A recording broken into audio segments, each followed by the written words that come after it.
Welcome. This is the Texarsis Live, and I am Shane Moore. And are we going to have a show tonight? Now, last night we talked about program from birth and breaking the chain of programming, because it's generational, really. Just, think about how, say, your grandparents, what they were taught as truth, and that formed their belief system. It made them, and this is theoretical. I mean, I'm not saying it's the truth. I'm just putting it out there. Let's just say that they were told certain things to be true, and they accepted them as truth. What does that do? That makes them conform to possibly to something, to a certain way of living their life in servitude, so to speak, to what? To the powers that be. Now, this is not really conspiratorial. This is truth. I mean, if you haven't looked around lately, it's pretty much there's a rich elite few, a powerful few, compared to the many who, we're pretty much at the beckoning. Well, we're pressed down. I mean, they talk about freedom, but we don't have freedom. We have liberty. Liberty is what a sailor is given when he's off the ship, and what a prisoner is given when they're allowed to walk in the courtyard like 1 hour a day. So are we free, or are we prisoners? Are we free, or are we slaves unknowingly? And there's no better way to enslave people than to convince them that they're free. And tonight, I'm not pulling any punches. I'm laying it all out on the table, taking no prisoners. I'm just going to tell it like it is, and you can accept it or you can reject it. You can love me, you can hate me, but I'm going to tell it. So buckle your seatbelt and just know that I come in peace, that I'm for the people. I'm for those who are pressed down, those who are, feel defeated, they feel weak, they're sad, they're not happy in life,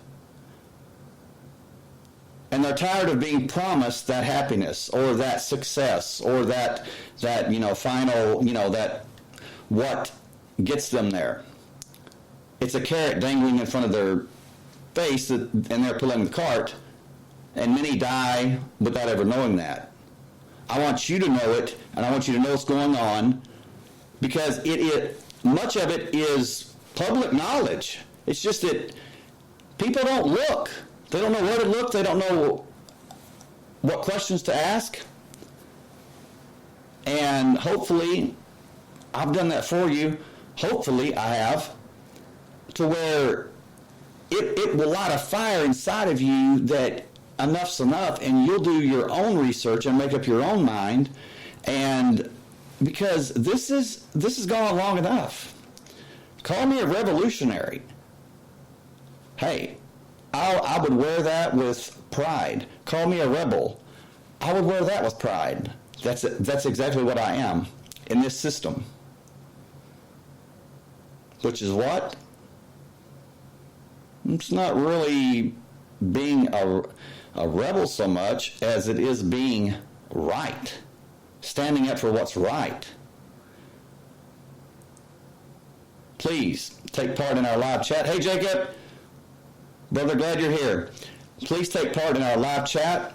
I want to know what you're thinking, and don't hold anything back. Lay it on the line, and let me know what you're thinking, your questions, personal experiences, or things that you know.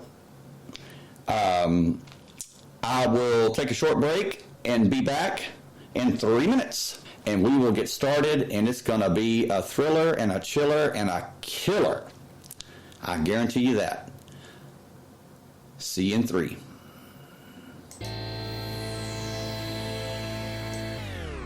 Everybody's saying that I lost my mind, but I ain't never ever given up this time. 'Cause everybody knows that I've been on the grind, but I ain't never ever given up this time. Up this time. Up this time. Up, up, up, up, up, up,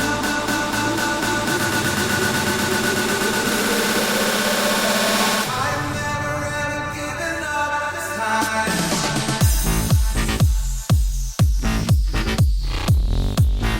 Never given up this time.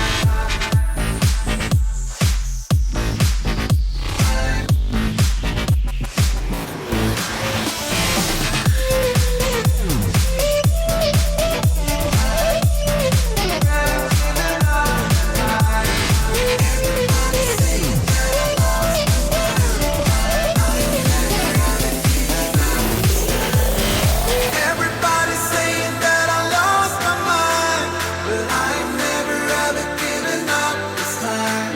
'Cause everybody knows that I've been on the grind, but I ain't never ever given up this time. I've never ever given up this time.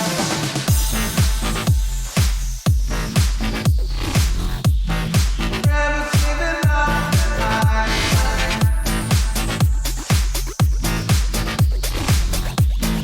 Never given up this time. Never given up this time.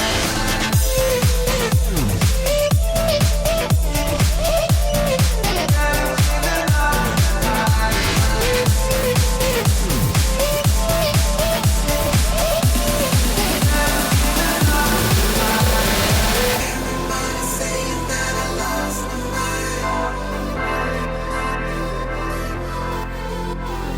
Everybody's saying that I lost my mind. Everybody's saying that I lost my mind, but I ain't never ever given up this time. 'Cause everybody knows that I've been on the grind, but I ain't never ever given up this time. I've never ever given up this time. I've never ever given up this time. I've never ever given up this time.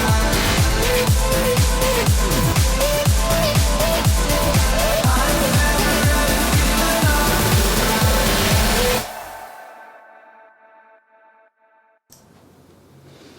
And we're back. Okay. Jacob, he says, the beast system. Well, yes, that's exactly what it is going to be. And I'm not trying to be biblical. I'm not trying to be religious. I'm not even trying to be spiritual. I'm being truthful. What is described in the Bible? Hey, Nazarene, glad you joined us. What is described in the Bible is, and again, I'm not, being religious, trying to preach to you or whatever, and it is, it's all control, absolute control, and it's just the you can call it the beast system, the big brother system, the new world order. And for so long, that term, the new world order, people were like, oh man, if you brought that up, if you said that, the new world order, people were like, oh, that's a conspiracy nut, better get away from him or better get away from her. But do you know that New World Order is anything but conspiracy? It's truth. Do you know why? Because it was first mentioned by none other than the President of the United States, George H.W. Bush, in 1991, telling the American public, the world actually, that there would be a new world order. Not the rule of the jungle, but the rule of morality and peace and understanding and tolerance. Can you say a handful of lies? But he did say, we will have a new world order. It will be a new world order. He says, and we're not going to have the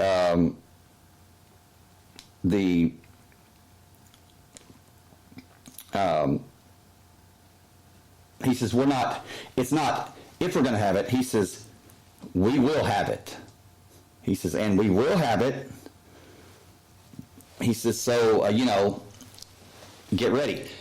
What is really ominous about that? And I don't believe it's coincidence. Okay? And you might want to write these things down, because I guarantee you in the days after this, we're probably going to have a part 3. In the days after this, you are going to you're going to doubt. You're going to say, okay, it's coincidence. That Shane, he just, he just, likes to, put fear into everybody. No, I don't.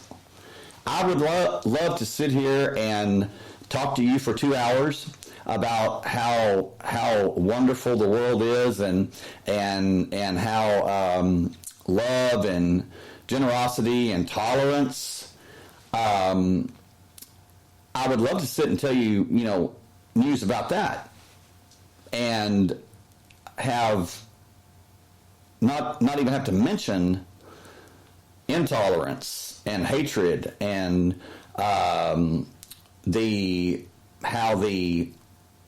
Republicans hate the Democrats and the Democrats hate the Republicans, and how the Muslims hate the Christians, and how the Christians hate the Muslims, and how the Jews hate everybody, or everybody hates the Jews.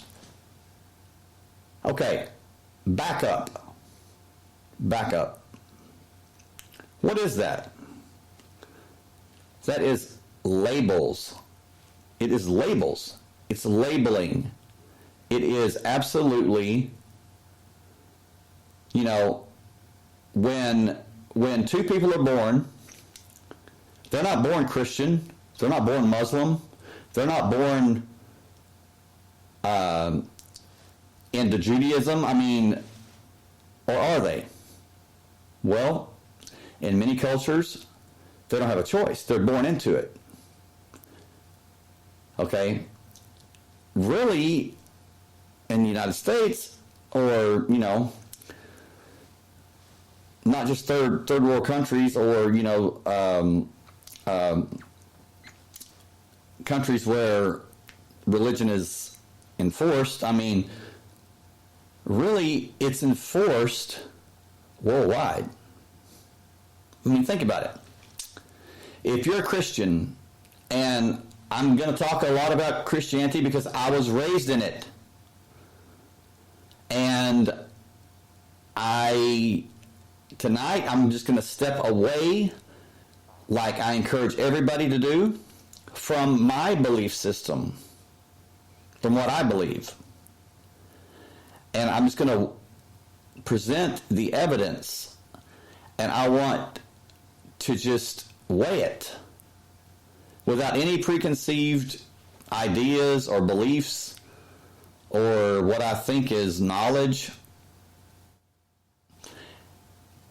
and just present what I have found in my research, which, like I said, is most of it is public knowledge, but it's hidden. You have to dig for it. And now some of it is truly hidden. It is, you will not find it in print. You will not find it written anywhere. It is, it's never written down. It is oral. It's verbal, and even then it's whispered.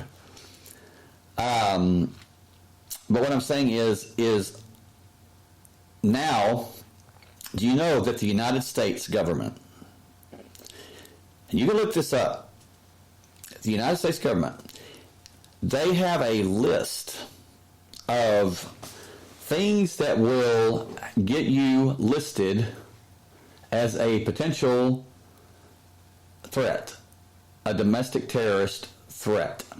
I kid you not.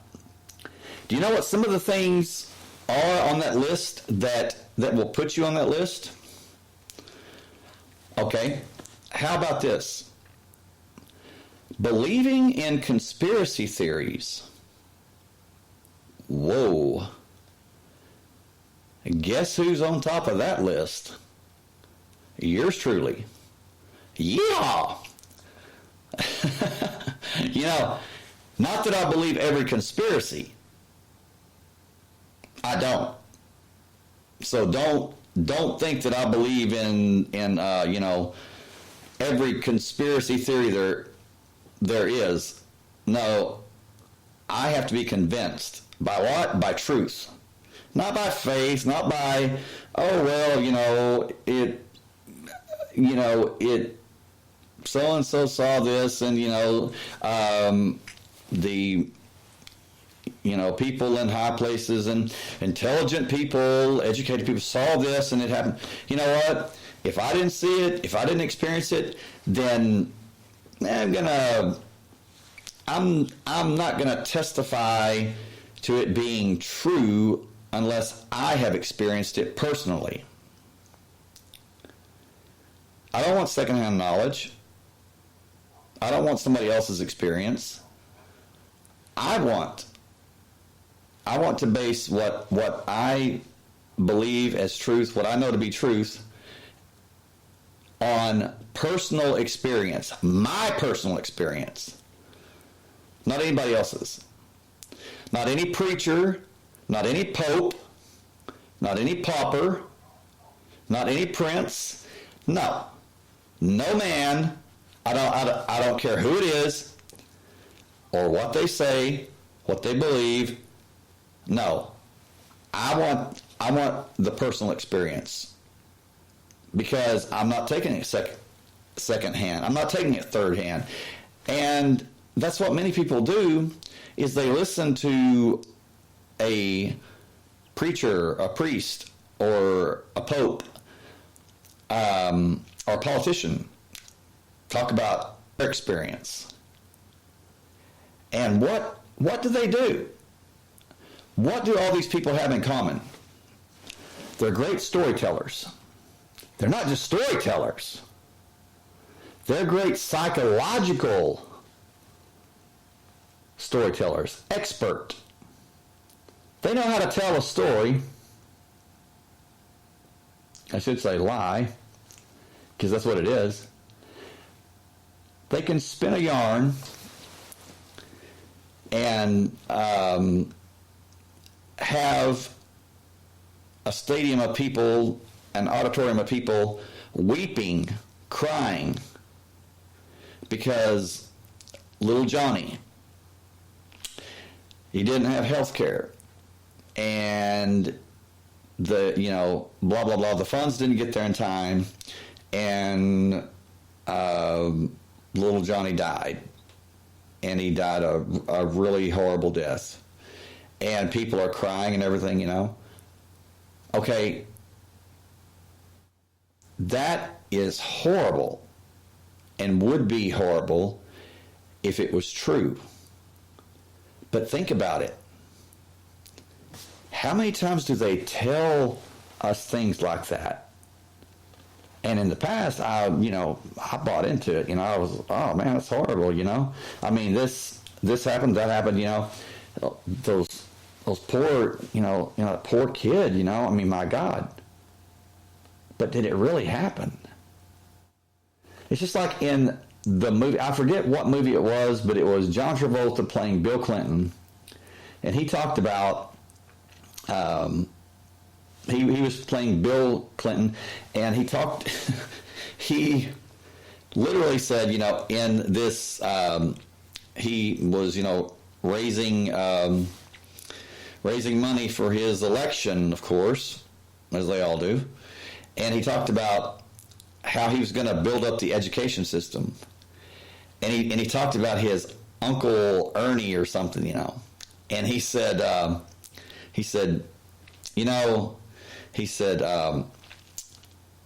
My Uncle Ernie, or I'm just going to use that name. I don't remember what the name was exactly.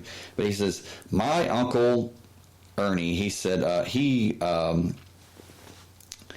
said he was called on to read a a book to a classroom of children or something like that. And he says when he stood up, he said he just began to weep. He began to cry because he was so embarrassed. And he said, you might be wondering what he was embarrassed about. And he says, what it was is, he says, my Uncle Ernie, he couldn't read, and he was just like, crying. And everybody in there was just like, oh my God, that is so sad, And so they're crying, and they're just like pouring funds into, again, this was a movie. It was John Travolta playing Bill Clinton, and they're pouring funds into his campaign because he said he was going to really get supercharge the education system. He tells that story, and people are like emptying their purses and their wallets and their, part of their bank account because, man, that story hit home. And it really touched them, in the right way with like a sledgehammer, straight to the heart. And so he's leaving there, and he's flying to the next city where he's going to tell the same story, And one of his staffers says, gosh, I didn't know you had an uncle. And he said, are you crazy? He says, I don't have an uncle. He said, all of that was bullshit. Whoa, hello. Yeah. Truth in movies. Now you take that and you look and just think about that. Think about it. Think about how somebody can say, well, I was contacted by a woman that was anything. I mean, she was forced, or she was forced by her family to have abortions, or she was sexually abused by, or anything, be it man or woman. Listen, this just doesn't come off the top of their heads. They have script writers.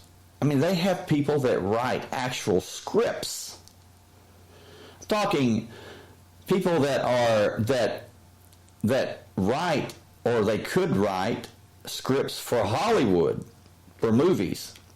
They write these stories. And I guarantee you, most of these stories you hear that pull on your heartstrings and just, they're not true. They're complete lies. And none of that stuff happened. I mean, it's absolutely BS. But it's meant to elicit a powerful emotional response in you, whether it be, extreme sadness or extreme anger. It's like they can say, well, there were news reports, that come out and say, well, there was a man that walked into that was headed towards, say, like a school, and he was going to shoot up the school or whatever. And by the way, he was of a certain descent and was of a certain religion, but they apprehended the man, and people are furious about it. But is it true? Is it true? I mean, you have to ask yourself that. Is it true, or are they just stirring the pot? And it's just absolutely insane how much power they wield and how they are experts at devising stories that sound absolutely true, because they could be true, but they're not. And by the way, when I talk about this, people say, well, that's conspiracy theories, crazy, For the longest time, whenever you talked about the New World Order, people would, that's conspiracy theory. Then George H.W. Bush, when he's president in the Oval Office, said, we will have a New World Order. And he's really creepy saying it, too. I mean, he's really just, his eyes are all glassy and he's just smiling. It's like he is hypnotized, or like he's a Stepford husband or something. I don't know. Guy gave me the creeps anyway.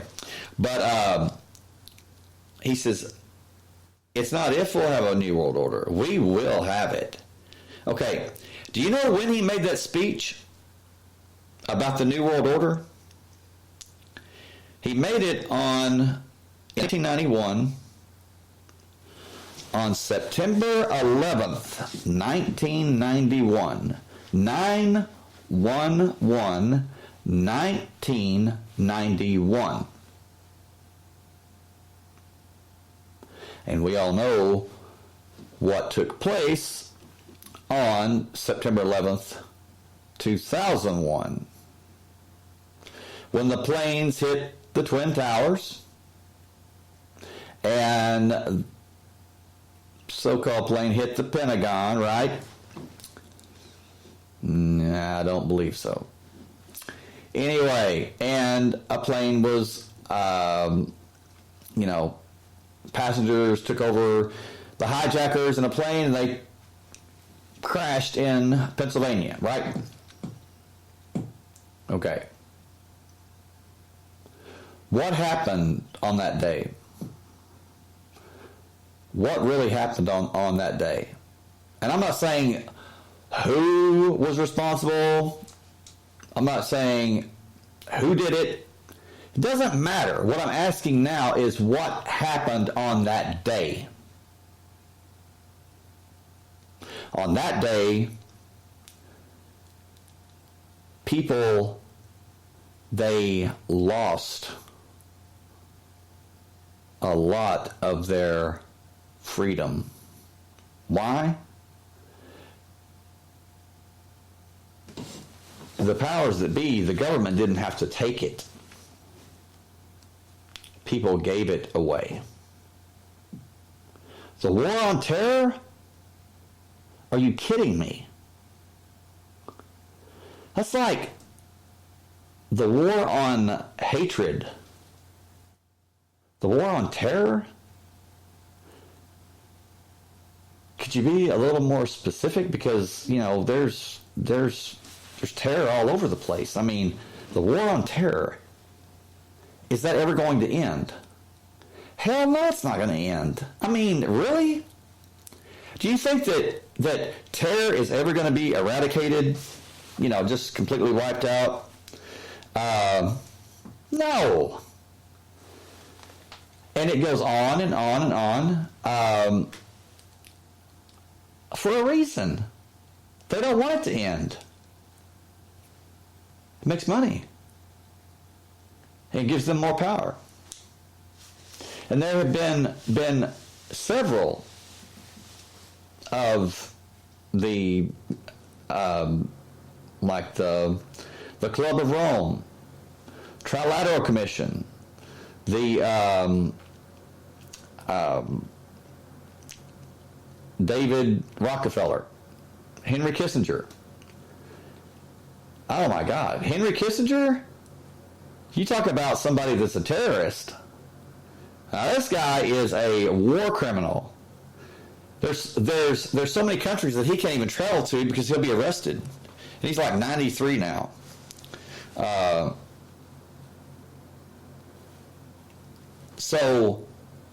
And in some countries, I think a few, Cheney and Bush can't even go there because they would be they would face, you know, war crimes. So how is the war on terror going to be won, or how is that going to be accomplished? You know, like there's a chance of you know, having a victory over terror or fear of, you know, terror or whatever.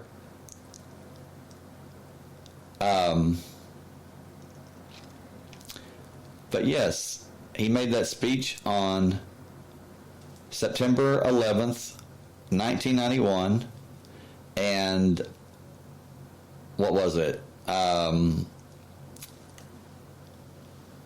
years later, 2001, boom. What happens? Well, makes it pretty easy for those in power to begin setting up their new world order, just like he said that it would be successful, it would be set up. Not if, but when. And do you know where George H.W. Bush was when the President of the United States was sitting in a classroom in Florida reading My Pet Goat book to a bunch of kids, you know, in the elementary school? And his aide comes in and tells him that a plane has just been crashed into the World Trade Center and that America is under attack. Okay, what does the President of the United States do for the next 10 minutes? He sits there like he does not know what to do. What does his Secret Service agents do? They do nothing. Now you tell me, if, now I'm just saying, if the sitting president of the United States, or any country, and that country is attacked, they are under attack.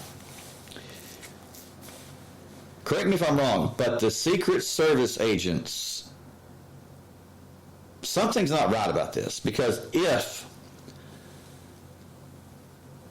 it was anything else, it was just, don't you think the Secret Service agents would have went in and grabbed him, taken him out to a secure place where nobody knows? Because if America's under attack, guess who they're going to take out? Guess who they're going to want to take out?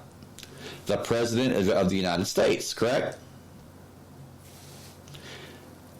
And it was publicly known where he was. It was all over the news, all over the world. So do you think that it might have been a good idea to whisk the president away to some bunker or protection? Because there was a huge chance that they might fly one of those planes. They might have one in Florida to fly into that school and take the president out, right? Wrong. He sat there. And when the second plane hit, the aide went in and told him again, hey, another plane just hit. I believe he sits there 7 more minutes. Nothing's done. And then I believe it was 17 to 20 minutes after all this happens, does he get up and leaves. But do they take him in securely to a secure place? Do they take a different route? Do they protect him? No, absolutely not. They go about their routine business, the routine way they do things, which any terrorist would have known exactly what that routine was, and therefore he would have been in tremendous danger. What does that tell you?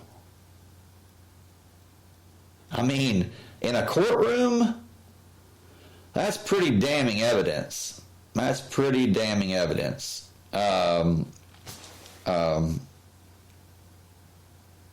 That points to, whoa, something's not right here.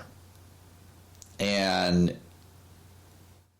you doing nothing as the president, and your staff doing nothing, and your Secret Service agents doing nothing, really, really weighs heavily against you. Okay? But let's just add this fact in. Where was your father, George H.W. Bush, when the planes hit the towers? Oh, he was in New York. He was in Manhattan at the Carlyle Group meeting when the planes hit the World Trade Centers. He was sitting by Salam bin Laden, Osama bin Laden's brother. They were business partners. The Bushes and the bin Laden family, business partners. The Carlyle Group, look it up. Carlyle Group, very, very, they're the wheelers and the dealers. They're the wealthy elite. The bin Laden family has lots of money, lots of riches. I mean, big time. Isn't it amazing that every plane was grounded? I mean, nobody could fly. But what did they do? they got the bin Laden family up, didn't they? Yep. And why? Why? I believe that if I knew that who orchestrated this, I believe that I would do anything but take his family up and take them to safety. If I truly believed that he was the one and had evidence that he was the one that did it, I'd damn sure have every family member sat down and questioned and interrogated big time. But did that happen? That never happened. But what did happen is it was announced that Osama bin Laden was the culprit. And what happened? Most people grabbed that and ran, and death to Osama bin Laden, death to Muslims, and all this bullshit. Hatred, mob mentality. Truthfully, I mean, that is the hallmark of propaganda. Is, something happens like that, well, you blame it on the scapegoat. You blame it on someone that may not have had anything to do with it, but it's going to garner a lot of patriotism.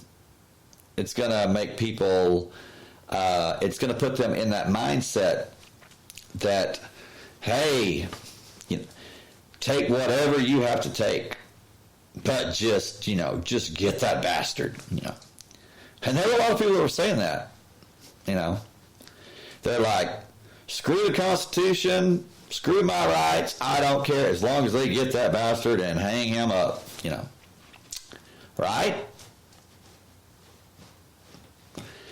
There were people going around pulling Muslims out of cars and beating the hell out of them, if not killing them. That had nothing to do with that. I mean, it's like that was put into their mind. It was planted. The seed was planted in their mind, or the eggs were laid in their mind. Very, very, very well too. I mean, these people are experts. This is my opinion. The seeds were planted, the eggs were laid, the seeds began to grow very quickly, the eggs hatched, and boom. Then you have a mob mentality, and it spreads very, very quickly. People are not only giving away their rights, but they are adding fuel to the fire that's spreading like wildfire. Before you know it, you have a country. You have the power you wanted because the people are giving it to you. And when you give your power away, you don't have any. Hello, that's why that now they don't have to have a warrant. They don't have to. They can tap your phone. They can tap your computer. They can hack. They do it. Look at Edward Snowden. What did he do? He reported. He told the American public, "Hey, they're hacking into your devices. You do not have any privacy." He says, "The government's doing this to you." He said, there's back doors. They're hacking your data archiving it to use against you. And what happened? He had to leave the country because he was a traitor, right? But who was he a traitor to? I say he was a traitor to the government. He was not a traitor to the American people. Hell, the American people should give him a medal. They should hold him up. He was a traitor to the government. Because he asked, last year, 2019, he asked the Attorney General of the United States if he could come back home to the United States and have a trial where he would face a jury of his peers. And he was told no. The only thing that he could be promised is that he would not be tortured. Are you kidding me? How is this even possible? How is this allowed? And why are they so pissed off at Edward Snowden? I'll tell you why. Because last year, it became public that years, I believe it was a year before, in 2019, maybe 2017, that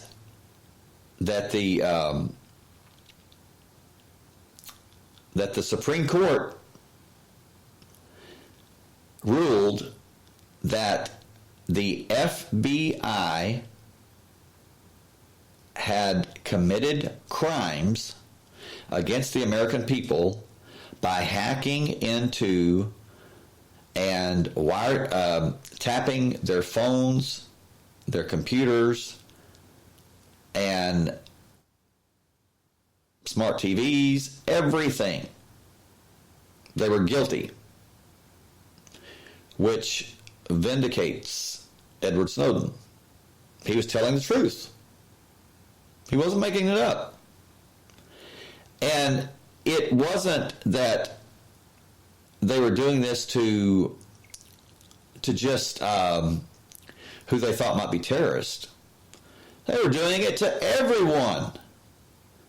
People that were law-abiding citizens.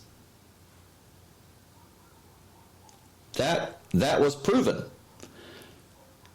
And it came out last year that was, in fact, yes, they found the FBI guilty. But what happens to the FBI? Well, they make the laws, right? Well, roundabout way. They uphold the laws. They're in charge of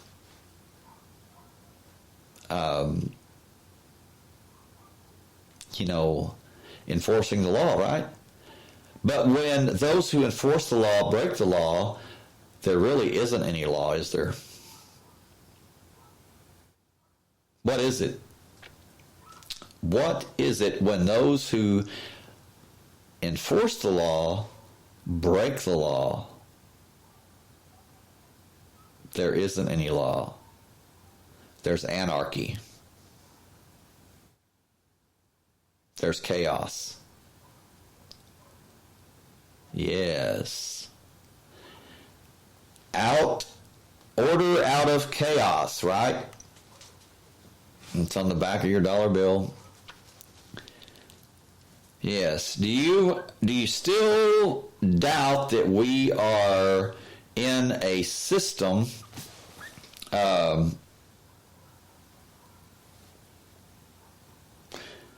that is anything, it appears to be on some levels for us. But what I'm going to share with you after I take this break is going to shock you to your very core in many different ways. So, please prepare yourself, because it's really, it's unsettling, but nevertheless, you can do your research. You can look it up yourself. Yes, tyranny. You can do your own research, and you'll see that I am telling you facts. I'm telling you what happened, what is happening, what has happened. Jacob, you say he wasn't scared for whatever reason. I don't know what that reason may be, and don't care to hazard a guess. Well, I care to hazard a guess. The only reason that you would sit there, if you were the president, for 10 minutes after the first plane had hit, and just sit there and do nothing until, 7 minutes later when the second plane hit, and then sit there, that you're not scared, because you know damn well that they're not going to hit you. You're completely safe. Why? Because you know the script. I'm not saying it didn't happen, mind you.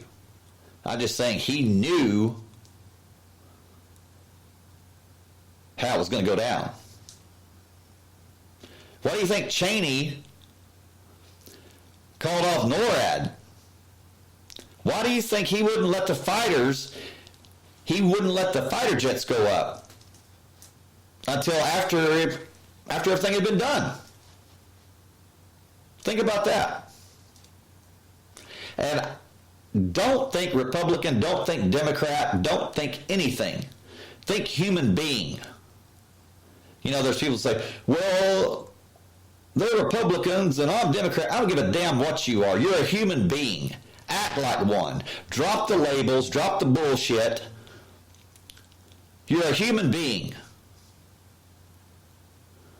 Stop this, I'm a Christian, I'm a Muslim, I'm a Buddhist. No, you're a human damn being. Act like one.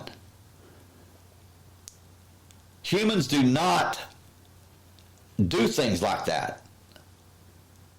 There's something wrong. They have names for, people that do that. Psychopaths. And that's exactly, for the most part, the powers that be, yeah, that's exactly right. What is a psychopath? Very intelligent, very meticulous, expert at lying, expert at deception, and most psychopaths never get caught. They're just that good. And that's what you're dealing with. Are they human? Well, they appear to be, but as far as human empathy, compassion, conscience, they don't have that. Not at all. I'm going to take a short break. When I come back, prepare yourselves. It's going to be a doozy.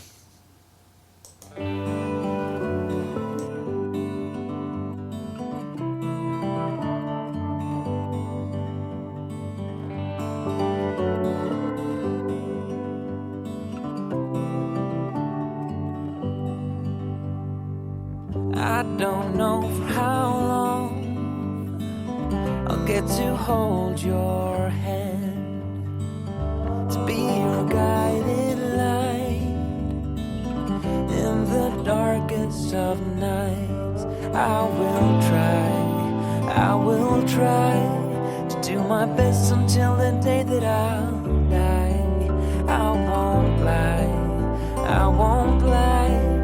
It's not going to be easy, but I'll try.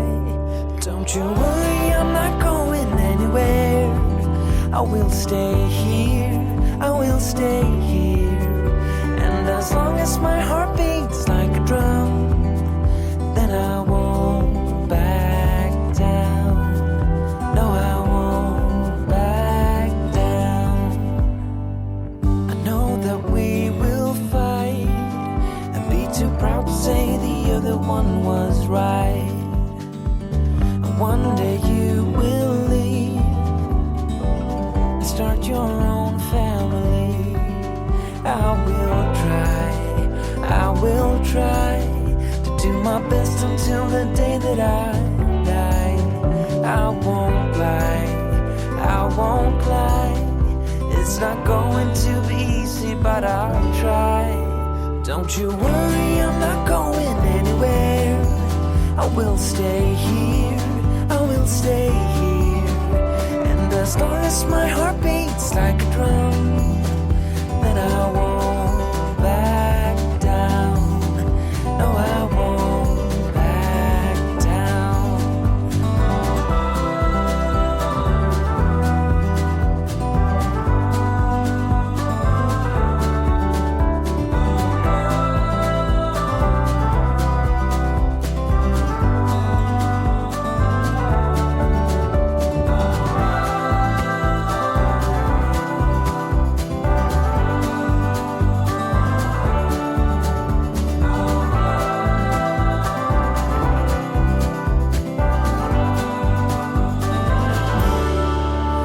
Don't you worry, I'm not going anywhere. I will stay here, I will stay here. And as long as my heart beats like a drum, then I won't back down. Don't you worry, I'm not going anywhere. I will stay here, I will stay here. And as long as my heart beats like a drum, then I won't back down. No, I won't back down.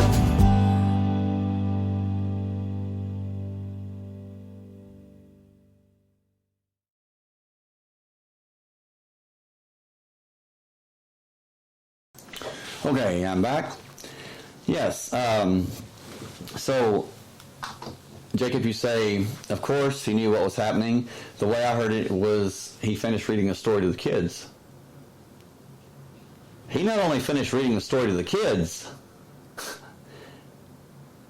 he actually got up and walked around the classroom and took photos with the kids. This is after 2 commercial jets, planes, with, with all these people that were, inside skyscrapers burning to death. And their commander-in-chief is taking pictures with kids? What in the hell is wrong with this picture? And why hasn't anyone said, hey, what the hell's going on? My God, it's insanity. It's crazy. It shows you the power. It shows you the degree that people are programmed. How many people questioned that? How many people even noticed that? How many people said, damn, the commander-in-chief, the president of the United States, knowing that not only had planes been crashed into the World Trade Centers, both of them, and America was under attack, number one, even if you're not president, who in the hell with any amount of power, political power,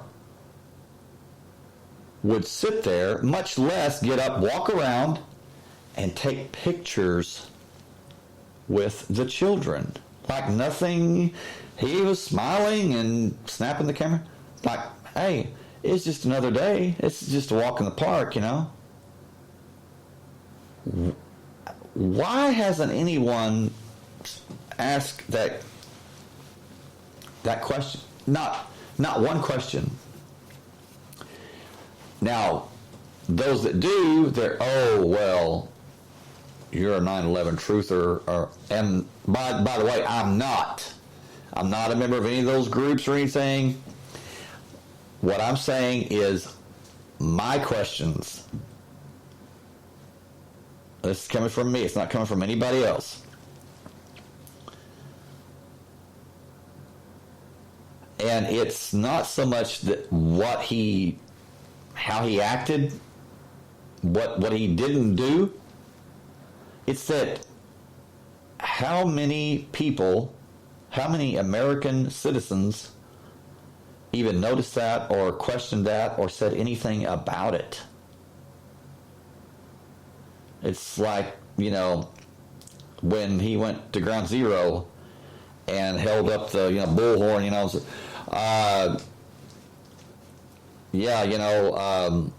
and those responsible will soon will soon be punished or whatever he said, you know, and people are cheering, oh my God, oh, you know, all right, we got a kick-ass president that's going to take care of things.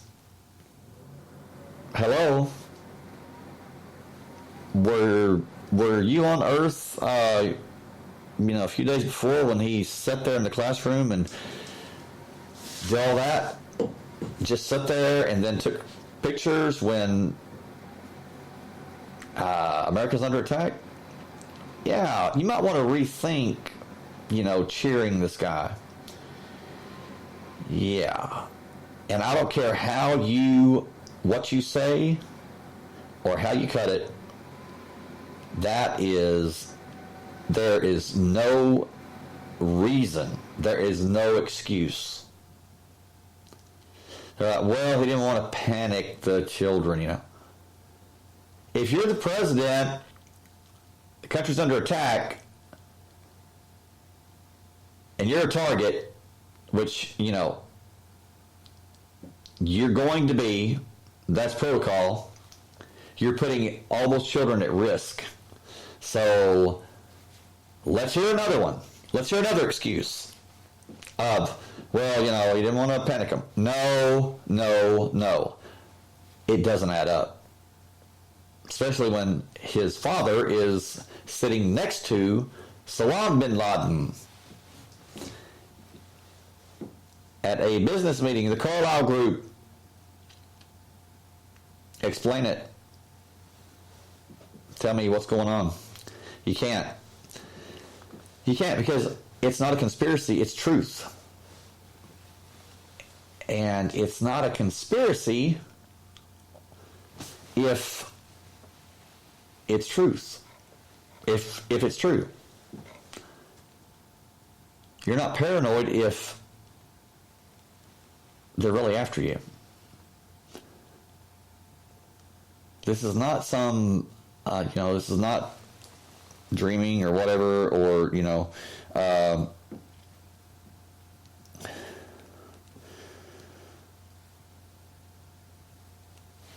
but it's, there's something here that I want to share with you about what we talked about last night, about why your name is, your legal name is often written in all capital letters, and this is, let me just, read this to you. Your legal name is the name that the government likes to use to attach your identity, set of characteristics to it, allowing the government to identify you. It is important for you to know that your legal name is not the name given to you. Well, okay, we talked about that last night, and I don't agree with that. But the government likes to use your legal name as a tool to control you, so it is wise to learn how to use your legal name wisely. To be more specific, your legal name is the name of a corporation created under your given name. The government uses your legal name to attach you to a this is dead fictional character. This allows the government to identify you and do business with you. Because of this, if you want to successfully free yourself from its jurisdiction, you need to stop thinking that your legal name is who you are. Now, okay, I don't really agree with that 100%, but anyway, most of us have been conditioned to think that our legal names are who we are. In reality, our legal names are not who we are, because each of us is a living man or woman with a body made of flesh and blood. Names are not real people who are living and breathing, but are symbols of things. Okay, I get that. All right. In legal terms, names are designations of artificial persons, also known as corporations. In either words, your legal name is the corporate name used by the government to identify you. Because of this, it is not who you really are. Okay. It says, the evidence that names are designations of artificial persons or legal fictions can be found in the legal definition of the word name. Black's Law Dictionary defines the word name using these exact words: the designation of an individual person or of a firm or corporation. The word corporation is defined by the same law necessary as an artificial person or legal entity created by or under the authority of the laws of a state. Based on the definitions in this paragraph, in law, a name is a designation of a corporation, which is an artificial person. Okay, now, get this. Like your legal name, the government is also not real because it is a corporation. In the United States, the U.S. government is actually a foreign corporation with respect to a state. Because the U.S. government is a corporation, it is a fictitious entity that has no natural rights and power. Its main source of power comes from feeding on the energy of living men and women. Most people have been tricked to think that the government is a living entity. There is no government that is living in reality, because there is no living man or woman who is the government itself. Okay, blah, blah, blah. It just goes on. And this is a lot of like legal terms, and I'm not a lawyer, so I don't, but it makes sense, and I'm getting to that. Says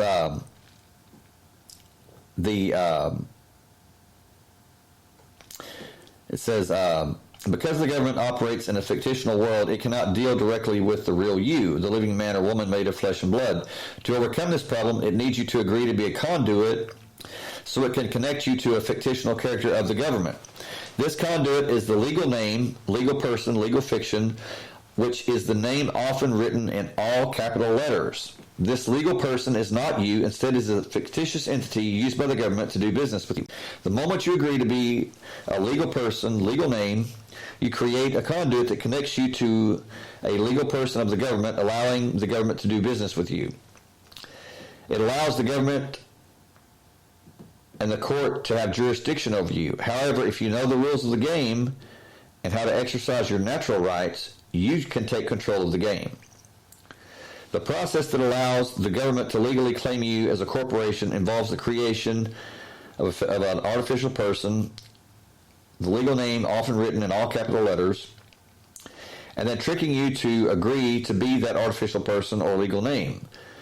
This legal name was created shortly after you were born and recorded on a bond. That bond that recorded the date of your birth is known as your birth certificate. Okay? Now, it is well, or it is known, I mean, by some people, that we are not under the law of the land, we're under the law of the sea, maritime law. Okay, when you're born, you are what? You're birthed, like a ship. And so the ship is docked, right?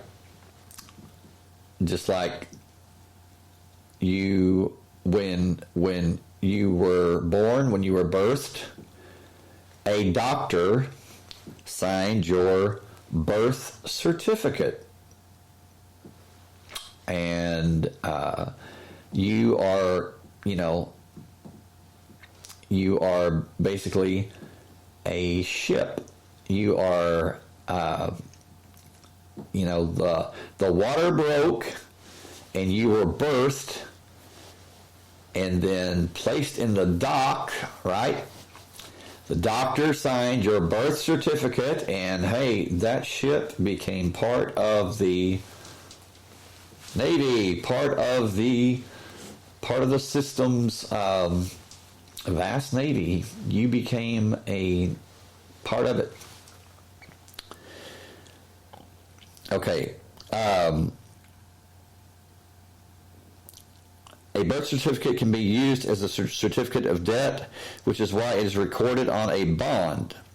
The Law Dictionary defines bond as a contract by specialty to pay a certain sum of money, being a deed or instrument under seal, by which the maker promises and thereto binds himself, his heirs, executors, and administrators to pay a designated sum of money to another.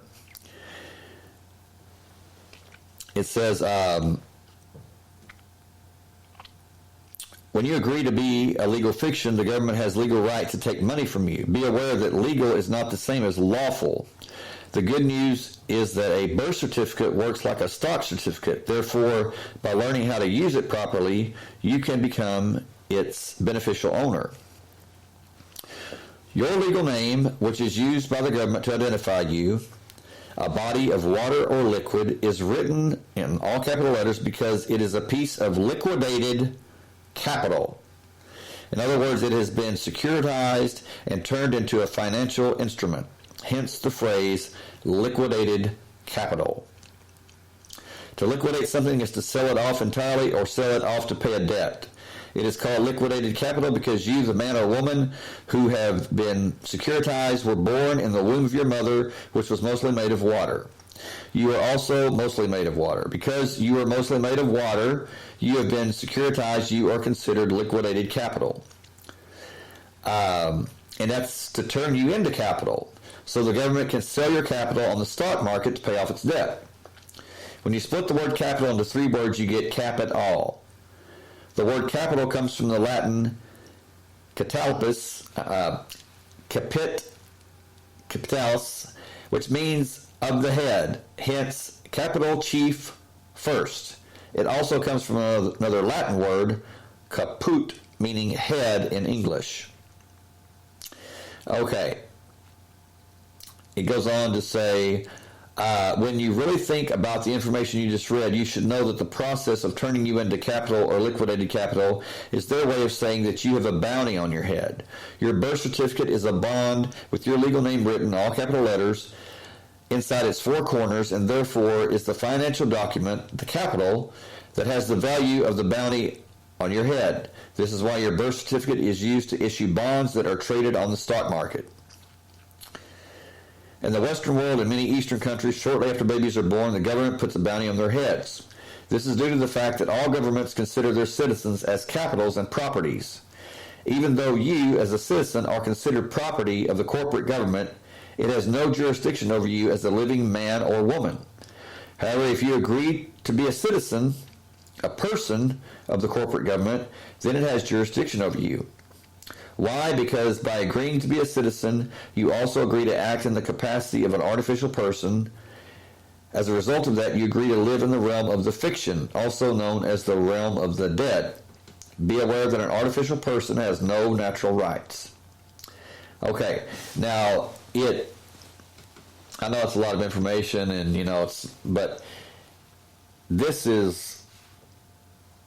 it goes even deeper In the United States, when you agree to act in the capacity of a U.S. citizen, the U.S. government sees you as an employee of the United States, a federal corporation. If you want evidence of this, look under Title 28 U.S. Code 3002, and you should see this phrase: United States means a federal corporation. Why do you think the United States has a president and a vice president? All major corporations are required to have a president and a vice president. The United States is no exception. Because U.S. citizens are considered employees of the United States, like any employees of a corporation, like Walmart, whatever, they have to follow the rules of the United States. Based on its rules, U.S. citizens have no natural rights, only privileges, just like employees of a corporation. The good news is that you can choose to not act in the capacity of an employee of the United States whenever you want to, as long as you know how to exercise your God-given rights, your natural rights. Please keep in mind that when I'm talking about the United States, I'm talking about the United States Incorporated, or the United States of America Incorporated, and not the country known as the United States of America Unincorporated. I'm sorry, but every single letter, every single word, every period, every comma is very, very important, because you are dealing with legal terminology. You are dealing with legal documents, and every single word, everything written, one letter, anything, one change in a sentence or can change the entire document, change the entire thing. And I ask you, how many times do you think that's taken place in your life, in my life, in everybody's life? When they hand you, documents to sign, all that fine print, those thousands of words that you don't understand anyway, because it's not meant for you to understand. And the excessive amount of paperwork, the excessive amount of verbiage, and all those places you have to sign. Yeah. It's designed that way.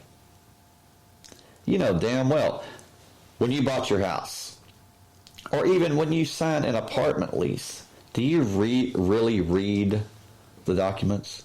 Hell no.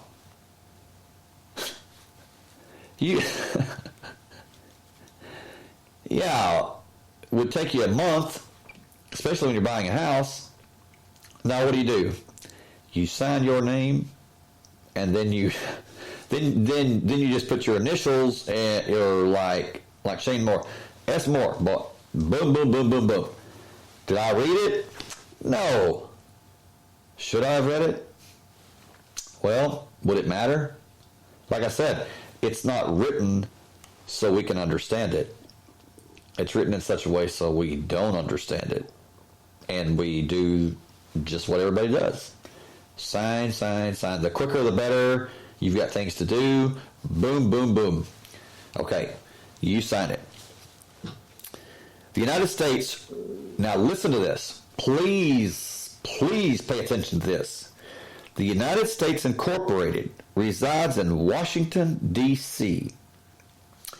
Washington, the District of Columbia. A district that has a 10-mile radius and is controlled by agents working for the British monarchs and the Pope. Now, that's just what this article says. It's not that I agree with that, but I don't discount that. This district is not part of the United States of America unincorporated. In other words, the United States Incorporated is a foreign corporation with respect to a state such as Minnesota or New York. The foreign agents of Washington, D.C. are here to do government services for people living on the land of the United States of America, unincorporated. So people should respect them as long as they are doing their duties properly and not violating the people's natural rights. So, did you know that Washington, D.C. is really not part of the United States that we live in? It's the District of Columbia. Washington, D.C., District of Columbia. It's just like Vatican City. It's just like London proper. They have their own rules, their own laws, and Washington, D.C., District of Columbia is different than the United States unincorporated. London Incorporated is different from London that the common people live in, the citizens live in. And the Vatican, Vatican City, I mean, it's called Rome, but it's much, much different. Its laws are different than the laws in Italy. I mean, yeah. And what did I say last night? The three systems, the three programs, the three main programs that run the system are the political, the military-industrial complex, which is Washington, D.C., aka the United States. Number two, the financial, which is London Incorporated. That is old London, not the London that everybody lives in. It's like the square mile London, old London. In Roman times, it was, I believe it was something like Londimanium or something like that. Yeah. Ancient. It goes way back. And then you have the religious, which is the Vatican, the home of Catholicism. What does the word Catholic mean? It means universal. So you can kind of see universal, global. What are they doing? Well, church and state, the separation of church and state, it's really never been separation of church and state. The church, if you want to call it that, it's really organized religion. They've always worked hand in hand, along with the people that provide the power. Who's the people that provide the power? The bankers. Those with the money. Where London comes in. The Rothschilds. In America, in the United States, the Rockefellers. Who owns the Vatican? It's not like the Pope kicks back and, like the Vatican is his crib and he just kicks back and lays on the couch and eats Cheetos and, slapping people. I'm sorry, but, hey, without a sense of humor, we would all go crazy. So, yeah, it's not like that. The Pope, people, well, yeah, he's in charge of the Vatican. No, he's not. No, he's not. He is not in charge of the Vatican. He's a puppet. He's a puppet that the powers that be want you to believe that he is in charge, but he's not in charge. He's told what to do just like everybody else. And anybody, I don't care who it is, I don't care if they're politicians, I don't care if they are the Pope, if they're a prince, if they're, a queen, and yes, I'm talking about the UK, Britain, England, doesn't matter. Trust me, even Queen Elizabeth, she does what she's told. By who? Well, wouldn't we like to know? But we will never know.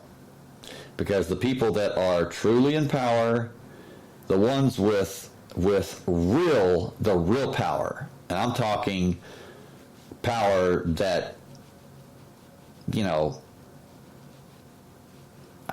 they could just say, okay, take this country out. No matter what country, just with their word, take it out. And steps would be taken, whether it be false flag or whatever. And false flag is when a country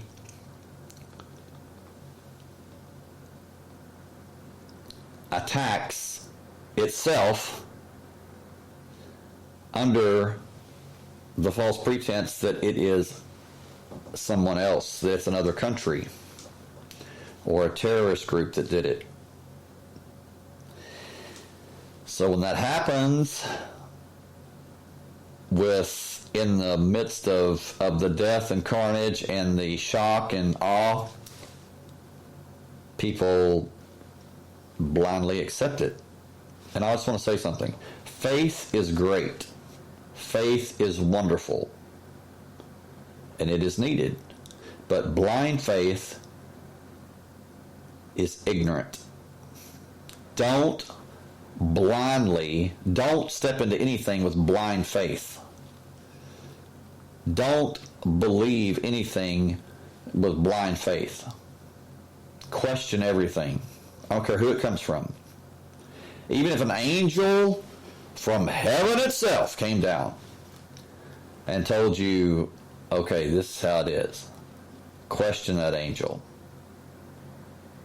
I don't care if it's the Archangel Michael, they tell you they're Archangel Michael, or Gabriel, the highest angel, or fallen angel, whatever. Question that angel.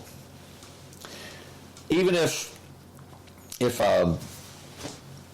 God himself supposedly appears to you and tells you something, question God. People are like, oh my God, you can't question God. You know what? That's bullshit. You know why? God is all-powerful. God is all-knowing. God is all-present, correct? He's all-powerful. Almighty God. So what is my questioning him? Is that going to threaten him? Is that going to piss him off or what? No. Because any almighty God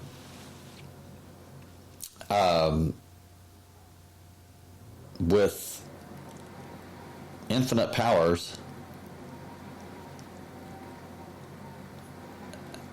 they don't get pissed off. They don't get angry. They don't get enraged. They're above that.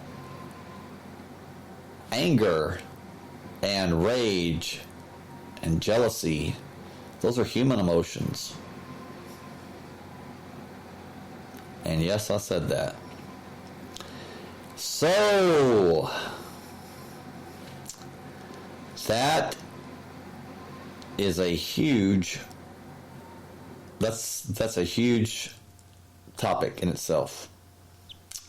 What I just said. And like I said, I'm coming into this with a clear mind, no preconceived notions or whatever. You have to ask yourself, why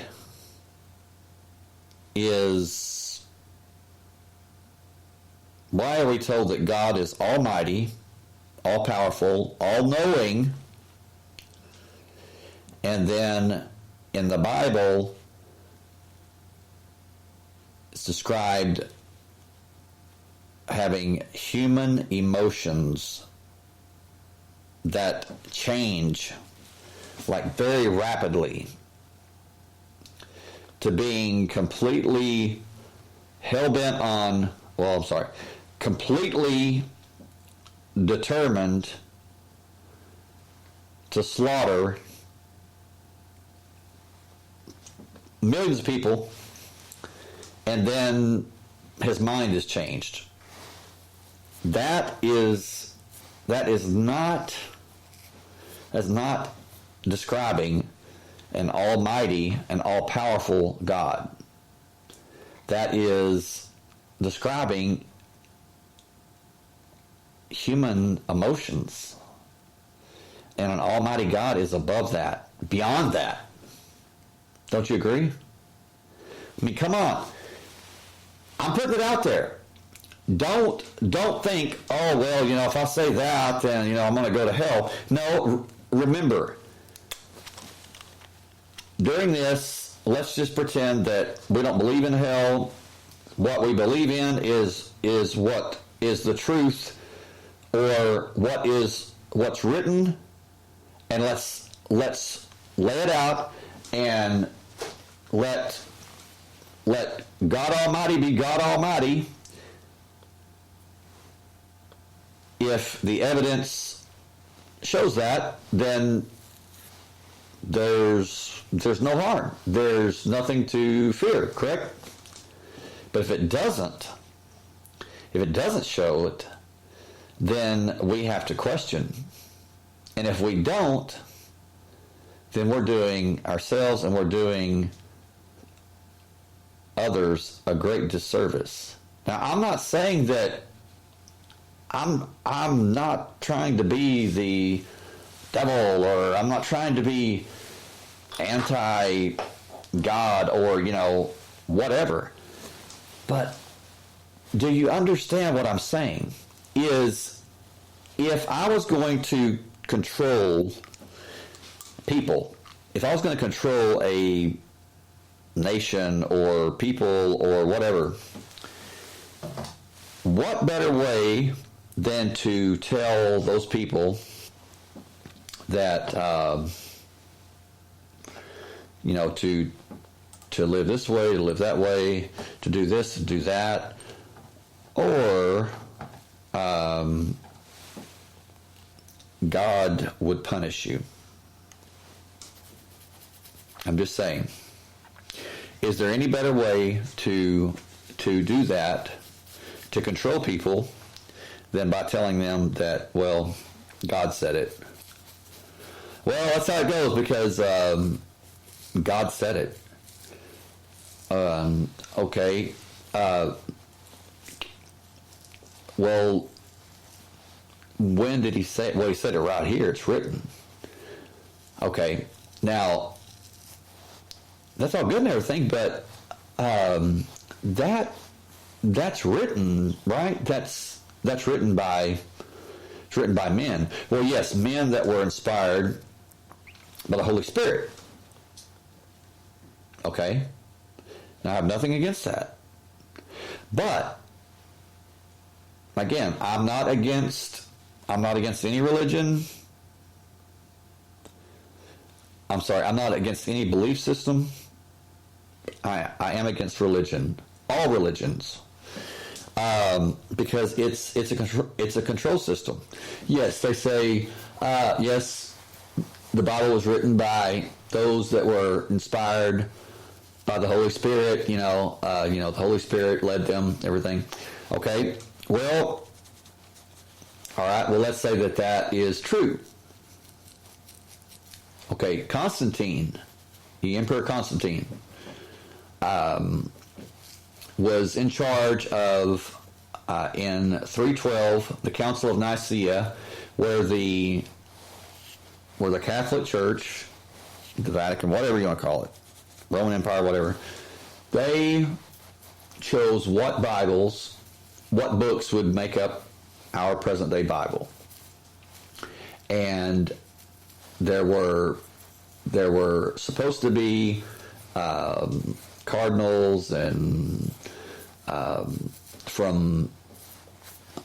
high ranking cardinals, bishops, archbishops from all over the world that were going to go to Rome in 312, meet there, and they were going to give the world the written word of God, correct? Okay. Well, do you know that it just turned out to be a big bummer, because a lot of those cardinals and bishops, they didn't show up. And it it should have been a huge gathering, a huge amount of men that were, doing that were in charge of that or whatever.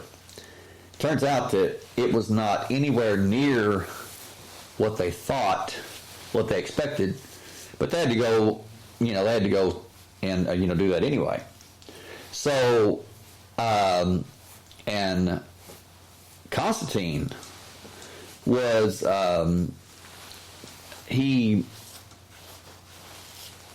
the donation of Constantine, look it up, read about it. Constantine was not for the Christians. He tolerated Christianity, or made it legal, not because he was for the Christians, but he did it because it increased his political power. Hey, that's the truth. Look it up, read it. And it's just like anything else, It's it all goes back to politics. It all goes back to money. And I am saying this. Step back. I'm saying this about question everything, even religion. I don't care who it's from. Billy Graham. Question Billy Graham. Question Franklin Graham, question these televangelists, question your pastor. And ask yourself, why is your pastor or the preacher, why is he up on a pulpit? Why does he need a pulpit? Well, so he can see everybody. Why does he need to see everybody? He's a preacher. Well, so they can see him. Why do they need to see him? Hear him, but why do they need to see him? Why is he above everybody? Well, that's how it's designed. It's designed to make you feel inferior, and you do. I don't care who you are. You do to some degree. You feel inferior because this man or this woman, they're above you. They're on a podium. They're on stage. Therefore, not only are they dressed in fine linen, shall we say, the finest linen, shall we say, and wearing jewelry that would break the bank, but they're on a stage. They're above you, which gives them what? It gives them the air of authority, that they know that they are, you should listen to them because they're the ones that know what you don't, and they're there to teach you. They're there to help you to understand. And so it's basically, it is to make you docile, to make you accept, consciously or unconsciously, their message. And what is their message? Well, you do this, you do that. You be good. You don't, someone slaps you on the cheek, and you turn your other cheek. You be passive. Don't rock the boat, And while that while that sounds good, I mean, to a certain extent, you know, I mean, it's great for making sure that the people that you're governing or that you're controlling doesn't do what? They don't revolt. They don't say, okay, we've had enough of this. And, you know, you have to ask yourself, how many times have we been slapped in the face? How many times have we been slapped on one cheek and we've turned the other cheek and got slapped too? And then they slap the other cheek and we just keep getting slapped. A lot. A lot. How many times have we been lied to and the ones that lied to us that were supposed to tell us the truth, what happens to them? Nothing. Nothing. And if something does happen to them, then the politician that takes their place does what? Pardons them. Isn't that great? Isn't that wonderful? Sure is sad, you know, that doesn't work for, you know, people that that are charged with crimes that they didn't even commit, and they're serving time right now for stuff they didn't even do. But the difference is they're not actually part of that system. See, they're considered to be outside the system, therefore they're against the system, and to hell with them. They can rot in prison. You know, that's how they're looked at. And that's right, Jacob. Seek the truth no matter the cost. And I'm telling you,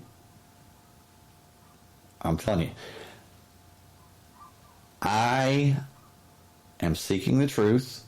I don't care if it cost me my life, so to speak. You know,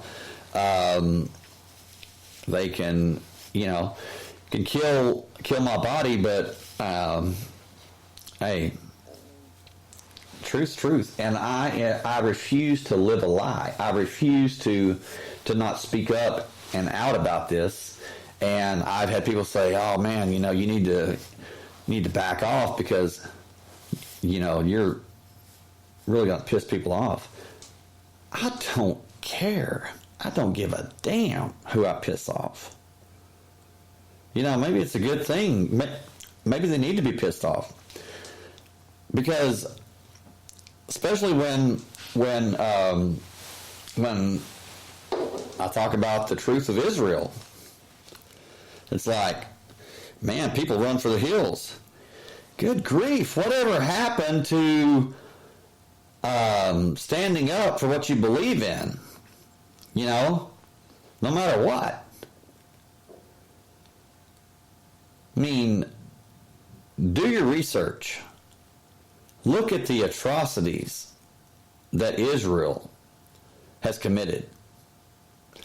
Look at how the United Nations, you know, was not a really good thing, but even the United Nations is saying, my God, they need to be charged with war crimes. Okay, you said it. You said it. United Nations, you said it. Question is why aren't they? Why aren't they? Well, could it be because that little country, that little quote unquote promised land, God's people, God's chosen people, could it be because they own the UN? They run the whole damn thing. Could it be that? Because really the United Nations, if there was a country, any other country that did what Israel has done, And I'm not saying that they're the only ones. I'm just saying, look at the genocide. Look at the ethnic cleansing. And it is ethnic cleansing.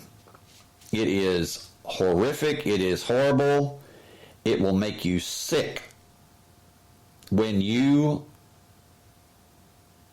learn about, when you read about the different accounts, documented accounts, especially against the Palestinians. They have been tortured. They have been tortured in the worst possible ways. They have been murdered, executed, men, women, children, the elderly, the crippled, and it's still going on. But there's not anyone, pardon me, that has the balls to stand up and say, okay, this is wrong. This is beyond wrong. And Mr. Netanyahu, you are going to be brought up on war crimes because you allowed this shit. Yeah. Who do you think has the balls to tell him that? Nobody. Like I said, or say, as long as I can speak out about this, about anything, I'm going to speak about what others are scared to even whisper. And when it comes to Israel, let me tell you, people that I've talked to, even fellow podcasters, a lot of them, most of them, they're afraid to even whisper anything against Israel. Why? Because, well, man, you can't do that. I mean, they will, you might wake up tomorrow and your Facebook account be gone and your podcast be gone and your channel be gone. They said they've done it to, channels that were much larger than yours. I said, I'll say, so what? I'll start another channel. I'll start another podcast. Hell, you think I'm going to curl up in bed and say, cry like a baby and, hell no. That's just going to push me to do even more. And I know I'm very, very small right now, but I believe that's going to change because what I'm doing is I'm presenting you, the listeners, with the truth, and I'm telling you, even if you're afraid, speak out anyway, because you don't need to be afraid. Yes, they do have power. Yes, there's a lot of opposition when you speak out against Israel, but I'm not speaking out so much against Israel as I'm speaking out against wrong, against absolutely, it's evil what they're doing. I mean, it is evil. And I have seen the YouTube videos of Israeli soldiers that are literally, they are saying, yes, we did serve in the, armed forces for our country. But let me tell you, as soon as we got out, we have to say we are so glad that we're out now, because what was done, what we witnessed was so horrific that it needs to be told. And they tell it. They tell about how that even in the West Bank, which is basically a concentration camp, where the Palestinians were just all pushed when the quote-unquote Israelis took over, the Jewish people, God's chosen people took over their land. They got their land back, right? whatever. It was, they uprooted the Palestinians that had lived there thousands of years. That was their home. I'm not saying that it wasn't the true Jewish people's home too, or I should say the tribe of Judah, whatever, Jewish, Jews is kind of like a slang term. But anyway, you get the gist of what I'm saying. It was the Jews and the Palestinians' homeland, and they lived side by side in peace. There were Palestinian and Israeli families that were babysitting each other's children until 1948, when Israel became a nation, because the Rothschilds, they saw an opportunity to, quote-unquote, fulfill biblical scripture. Israel will be reborn as a nation in a day. And they purchased the land way beforehand. And Lord Rothschild signed the Balfour Declaration in 1917, saying that when the Jewish people took back their homeland, that the Palestinians would not be moved, that they would. The Balfour Declaration, signed by Lord Rothschild, says the Palestinians will not be relocated, that they will be allowed to live in Israel, in Palestine. Palestine, the Palestinians, they're named after them. And then in 1948, you have these people come in that just basically go house to house and say, okay, I know this is your home, but you're going to have to leave. Why? Hey, April.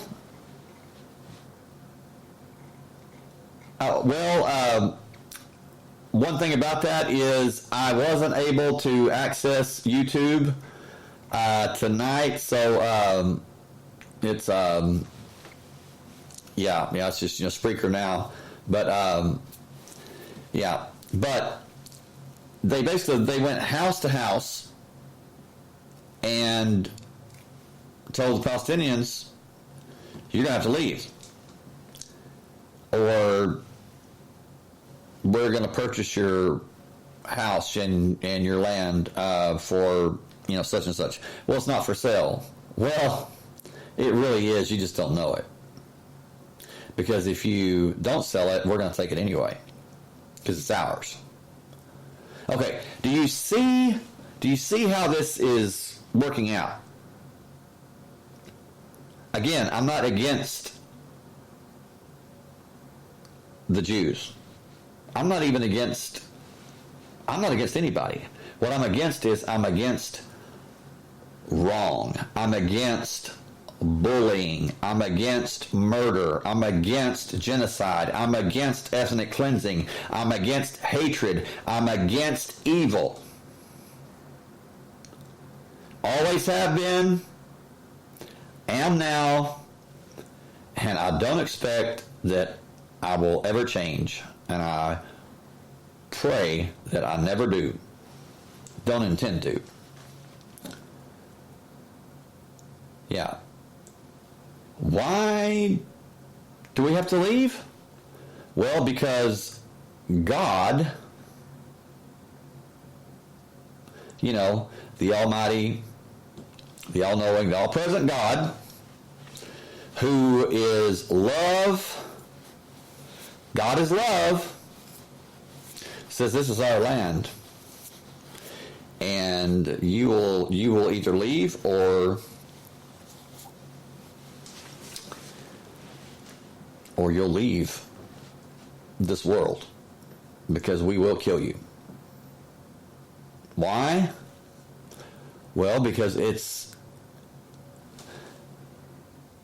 We can, because God said so. So it's our land. Now, if you read the Old Testament, very much like the Old Testament, and I am not trying to offend any Christians. Matter of fact, people ask me, well, what would you describe yourself as? I would say Christian, but not your average Christian. Very, very different. Very different. Let's just put it this way. Churches, they do not like me. I do not go to church. Well, I don't go to church now because usually when I walk in and I'm there just a few minutes, it's like, whoa. It's like I am the devil. And am I? I don't think so. Am I afraid to speak truth? Absolutely not. And if that makes me the devil, then I guess I am. But the devil doesn't speak truth, does he? So, anyway. So, you see how things get twisted and people are told that, well, you got to head out. You got to go to this place where there's no electricity. You know, back in 1948, there's no electricity. There's no running water. There's no, there's no sewer. But that's what you deserve because you are, you're unclean. Matter of fact, we need to wipe out your whole race. The Palestinians are Semitic too. So when people say, well, you're talking about Israel, you're anti-Semitic. No, I'm not. Isn't it strange how you can speak out and say anything about the Palestinians, about the Egyptians, about the Saudi Arabians, about the Jordanians, all the Semitic people? You can say what you want. You can tell jokes. You can make fun of them. You can say anything you want, insult them. But the moment you even question or criticize Israel, boom, you are anti-Semitic. And you're going to be labeled as anti-Semitic for the rest of your life. It's just like they do pedophiles.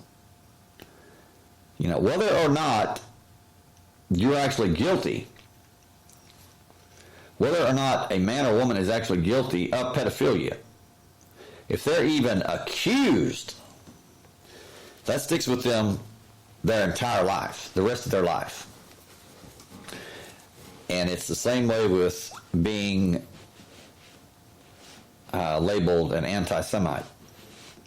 Yeah, it sticks with you. People say, oh yeah, there's that Jew hater. I don't hate anybody. I'll say that again. I don't hate anybody.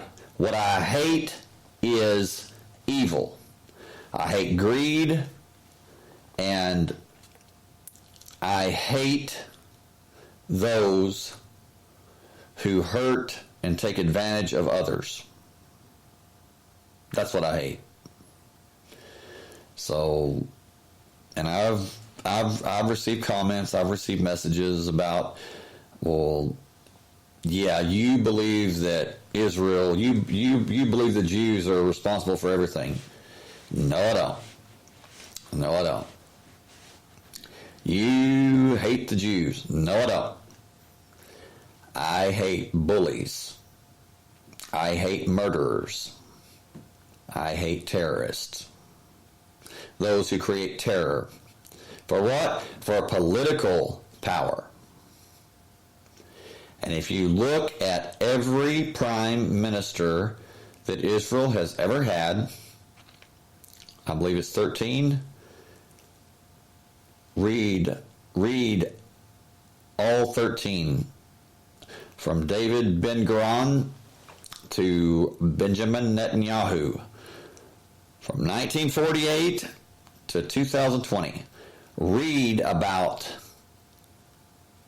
what they've done. Yeah, you're not told that.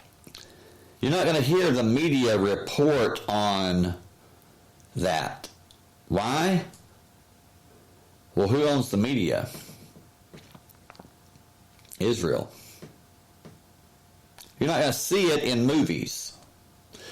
You're going to see in movies, you're going to see the Jewish people, supposedly, quote unquote, the Jewish people, you're going to see them as what? As victims. I'm not saying that they weren't, but that's all you see them as victims. Right?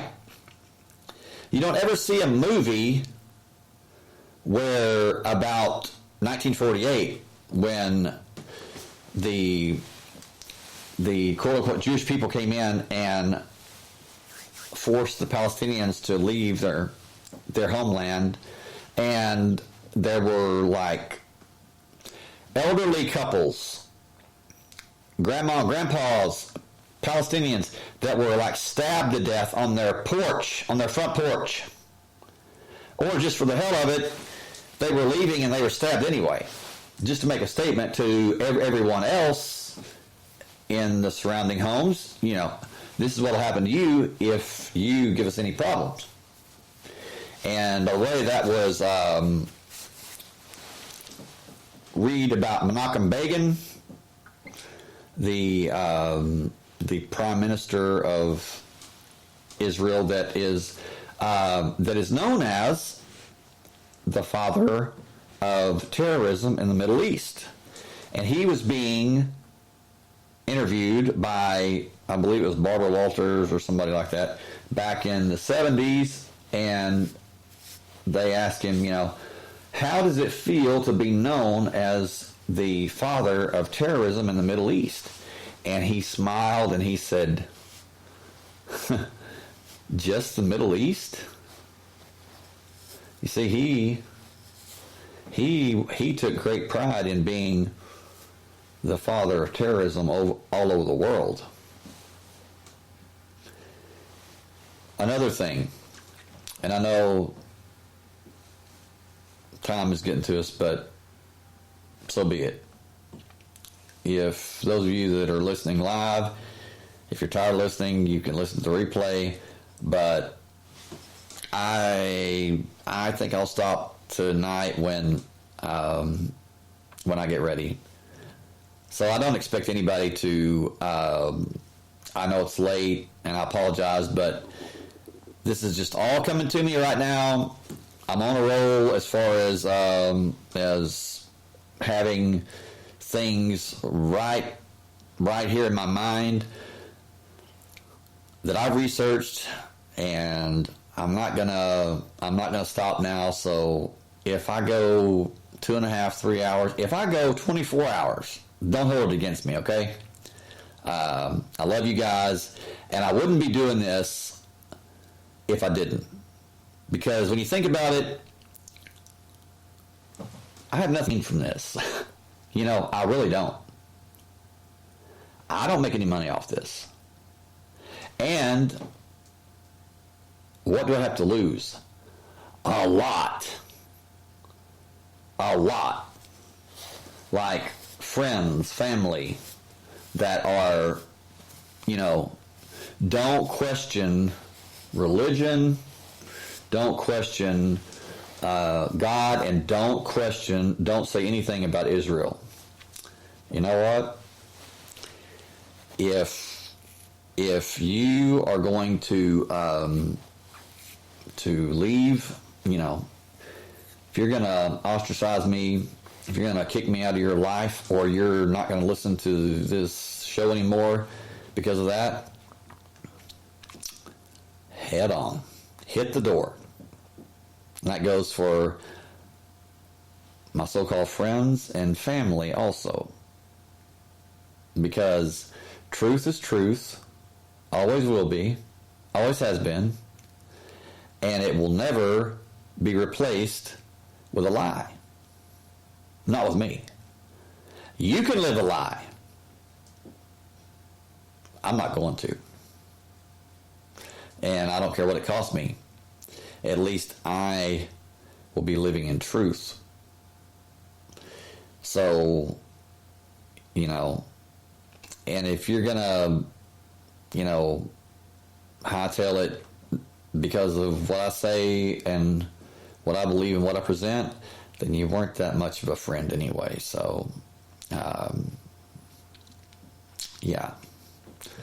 It's kind of like cleaning my hard disk. You're doing it for me. So if you hate me because of what I'm saying, then carry your ass. And I mean that in love. So, yeah, I'm not going to lose any sleep over it. So, anyway, back to people that want to know the truth about what has happened and what continues to happen.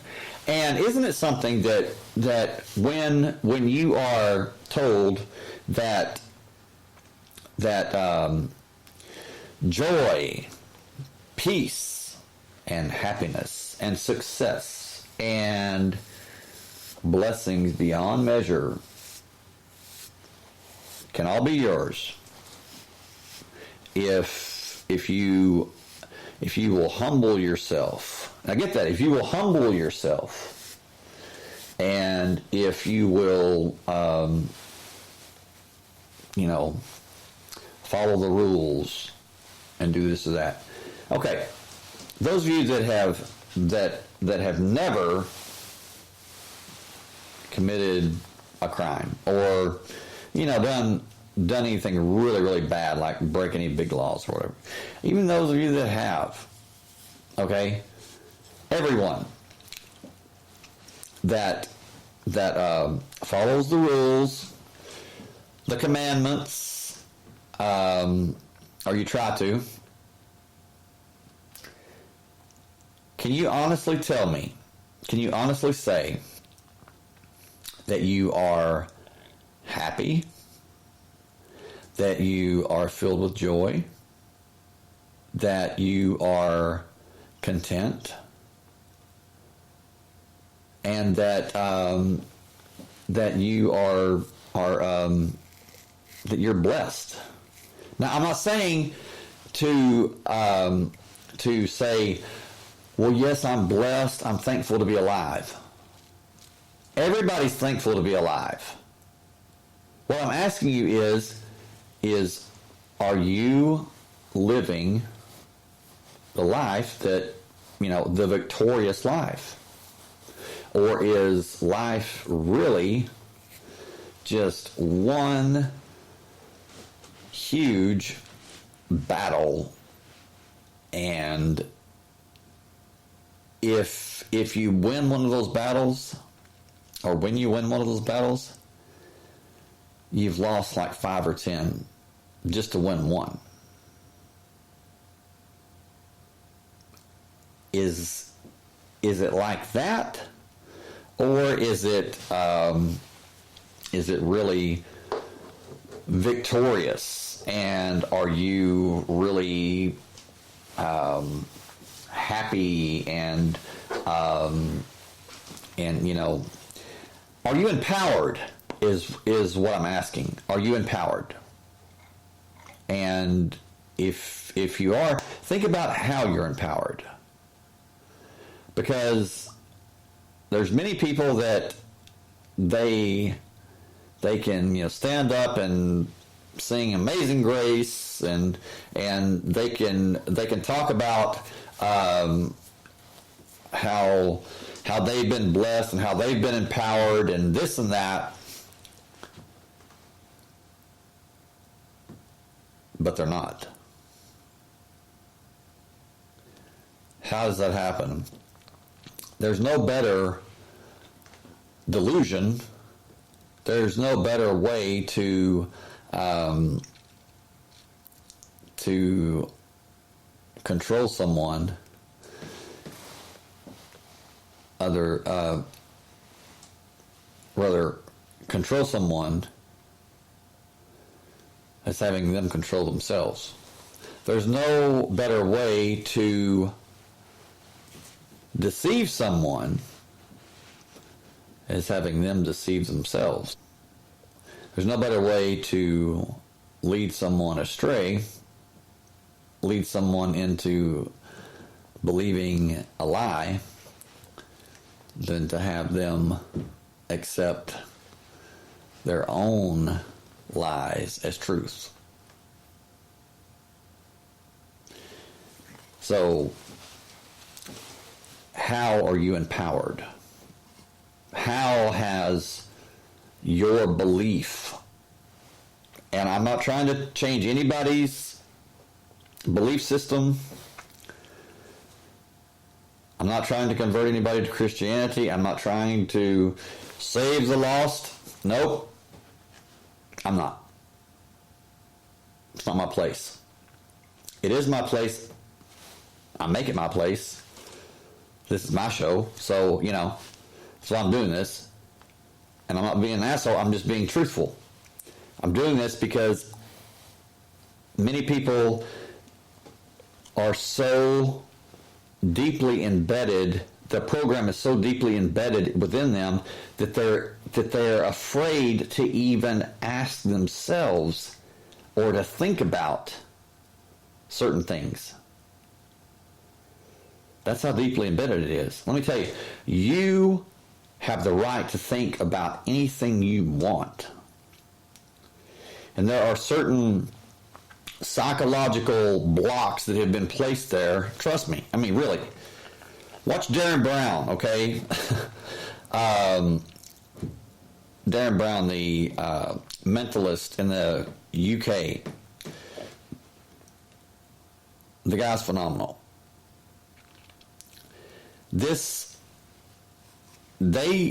Your mind can be controlled without you ever being aware of it. You think that just because a thought enters your mind that it comes from you, right? Think about that. When that's not true. That is not true. Not at all. Just because you have a thought or an idea come into your mind does not mean it's from you. How's that possible? Mental manipulation, emotional manipulation, and mind control. And that in itself, for the longest time, if you brought up mind control techniques, skip him. He's conspiracy theory. He's a nut job. Well, okay, whatever. I've been called worse. And nut job, I think I might get a tattoo and just wear it with pride. Nut job. Because it comes out as a fact that there were 168 known mind control programs going on in the United States and abroad by the CIA. Project Monarch, MK Ultra. Yeah, that's not conspiratorial bullshit. That's truth. And what you had,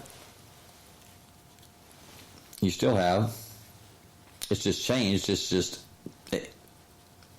advanced now, very advanced. What you had is in the early 1980s, I believe, you had Richard Helms, the director of the CIA, and he was being questioned about the mind control, MK Ultra.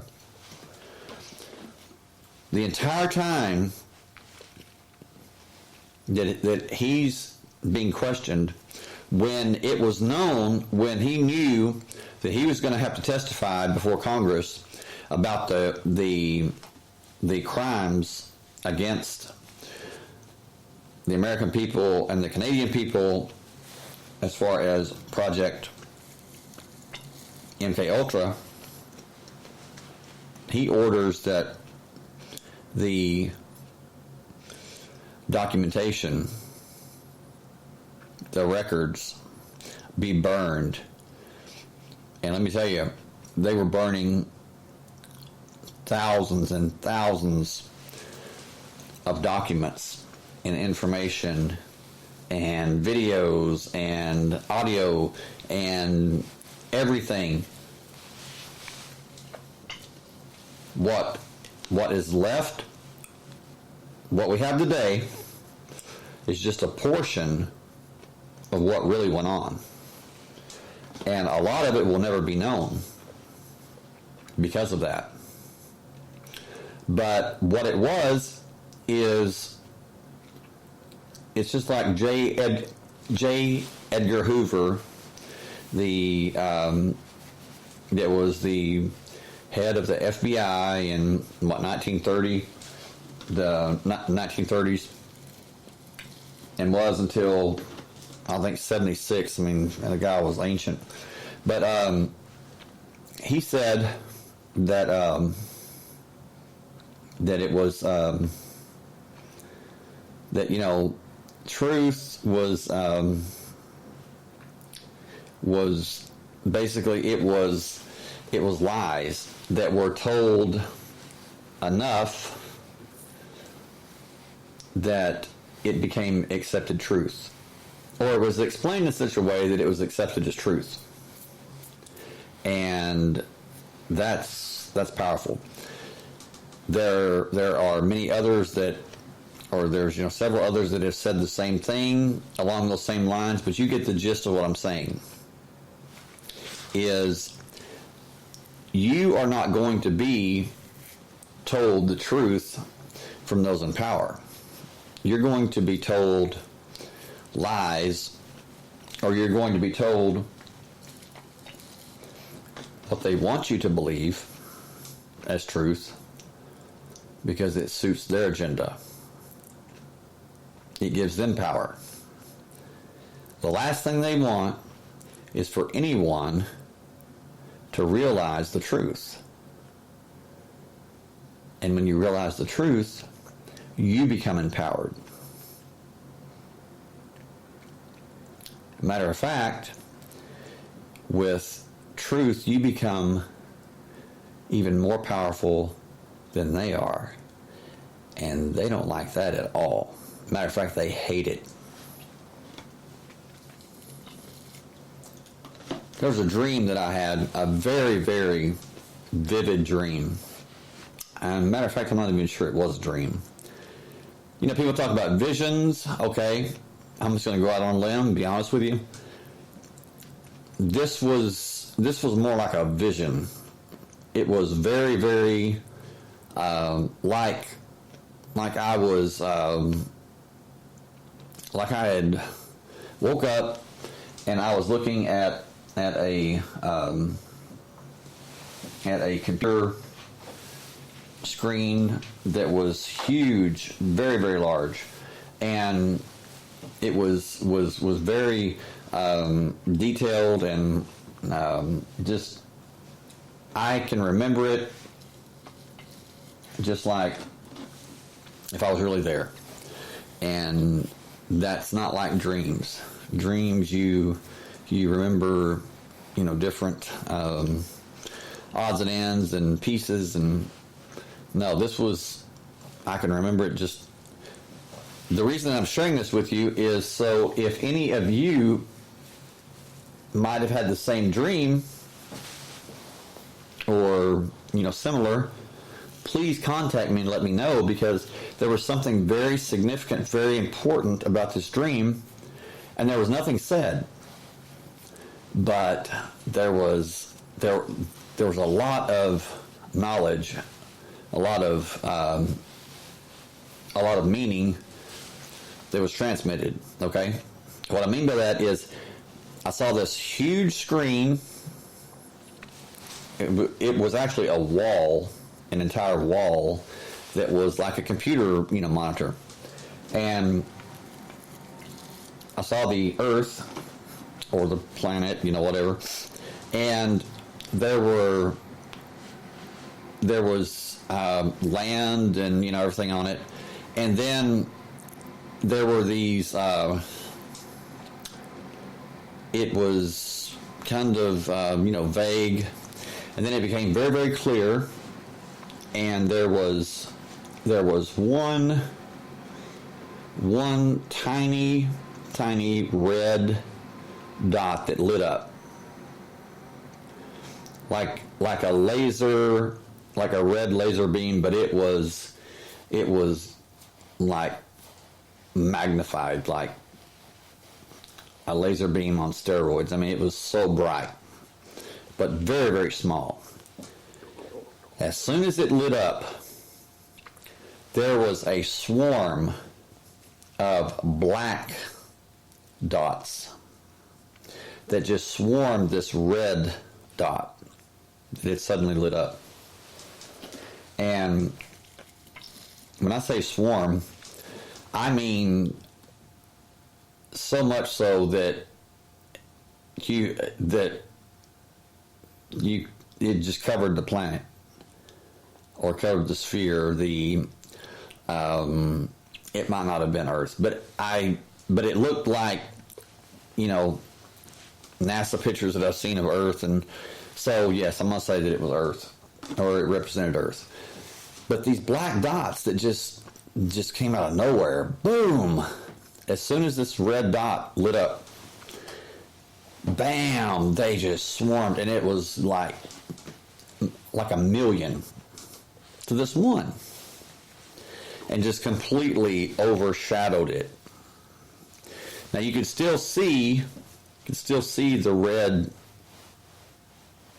laser, or the red light coming up, but it was completely covered by hundreds of thousands, if not a million, of these black dots. And in my mind, in that dream, I realized, or I surmised, that that's what happens when one person realizes truth, and they wake up from the dream that they're living in. They wake up and realize that they were in the system, they were in the program. And when that happens, one person, just one person, I don't care if you're a man, a woman, a teenager, a grandma, a great-grandma, a grandpa, a great-grandpa, a prince, a pauper, rich or poor, doesn't matter. When you realize, when you understand the truth, and you wake up, somehow, some way, I don't know, but I'm assured of it, the powers that be know, and you are targeted. Boom. What these black dots are, I have no idea, but they're not good. They don't have your best interests at heart. They're there to shut you down. How many of you can say, wow, that sounds just like what I've experienced. Because there's a lot of you out there, you know what I'm talking about. You've experienced it. You didn't hear it secondhand. You didn't hear it third hand. You didn't hear it, my brother's uncle or my friend's uncle's grandmother's friend. No, you experienced it yourself. And you've kind of kept tight-lipped about it because you didn't want anybody to think you were crazy. And then you hear this guy that is obviously a little bit insane because he's speaking about it and he doesn't give a damn what people think. Why does this man resonate with me? Why am I feeling this this sense of empowerment, that I'm not alone, that hey, I'm not crazy. I'm being vindicated. I'm being validated. I'm being empowered. What the hell's going on? Who is this guy? I am me. And I'm just saying, I wouldn't be speaking about this and not giving a damn what anybody thought unless you think that there could be possibly another system that is just as powerful, but it's for you. It's for your benefit. It's not to take any power from you. It's not to take any money from you. It's not to take a damn thing from you. It is only to empower you. It's like people say, you could monetize your podcast. You could monetize your show. And you could do this and you could do that. I've had people say, if you changed your tone, if you changed what you talk about, you could really move up.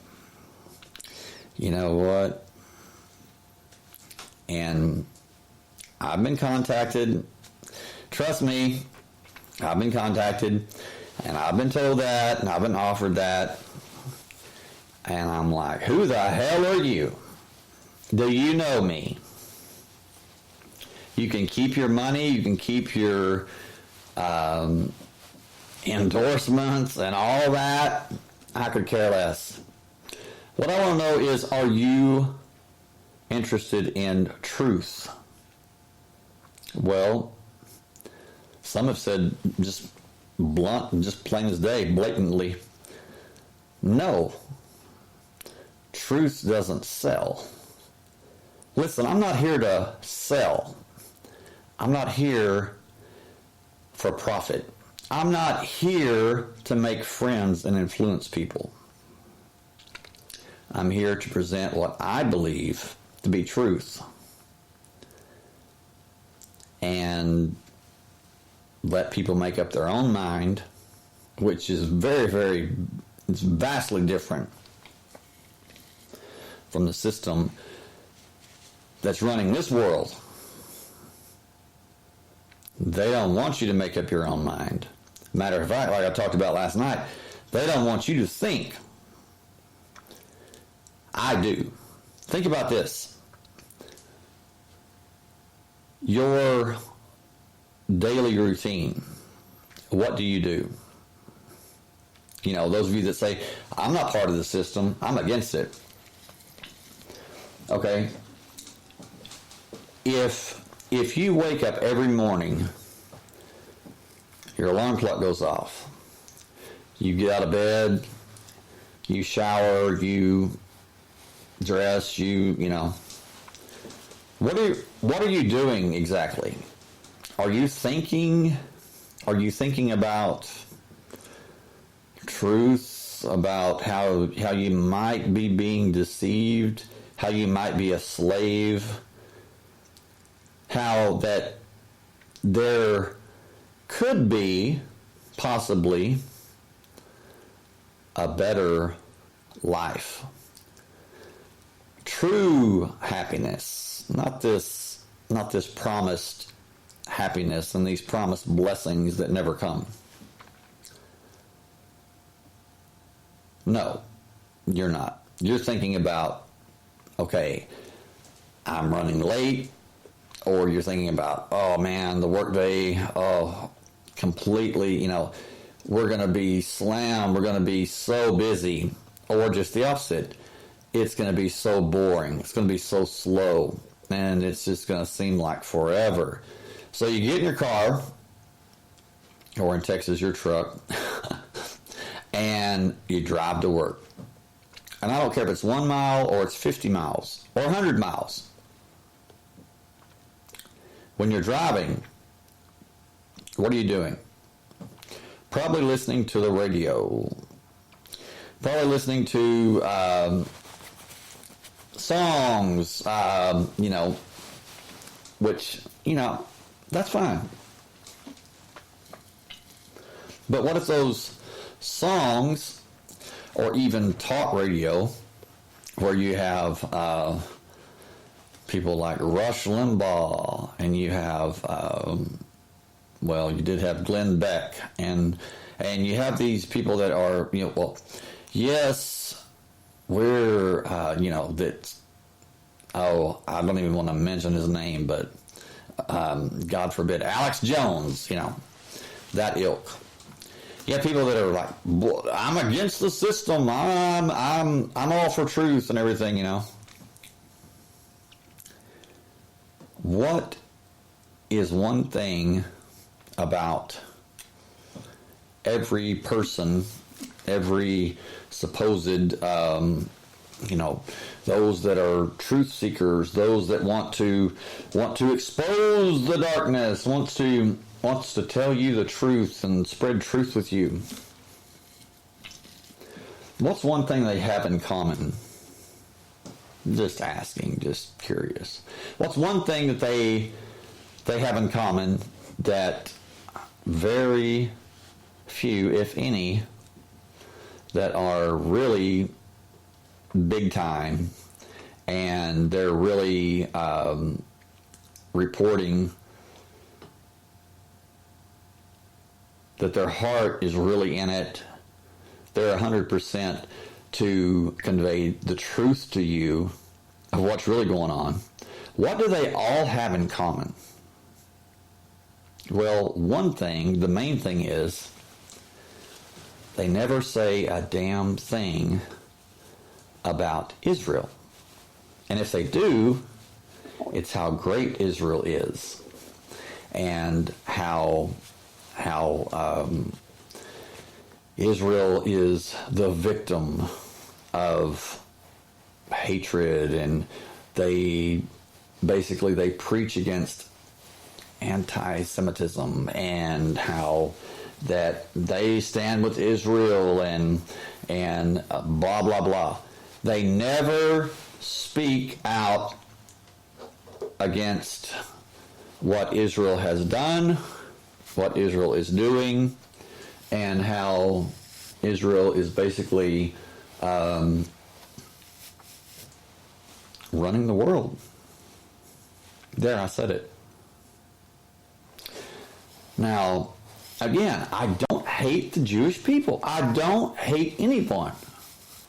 What I do hate is, and I'm against, is anyone that, or any group that is hell-bent on running the world, on,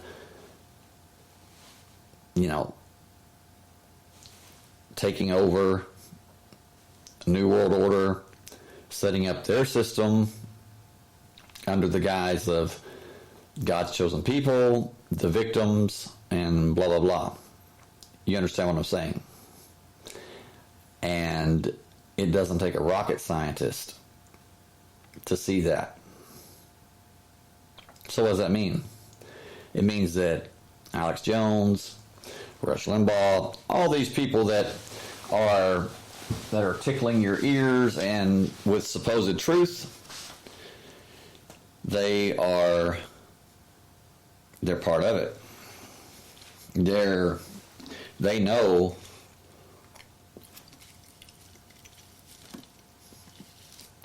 how the game is played, and they're about money, they're about ratings, they're about fame, they're about fortune,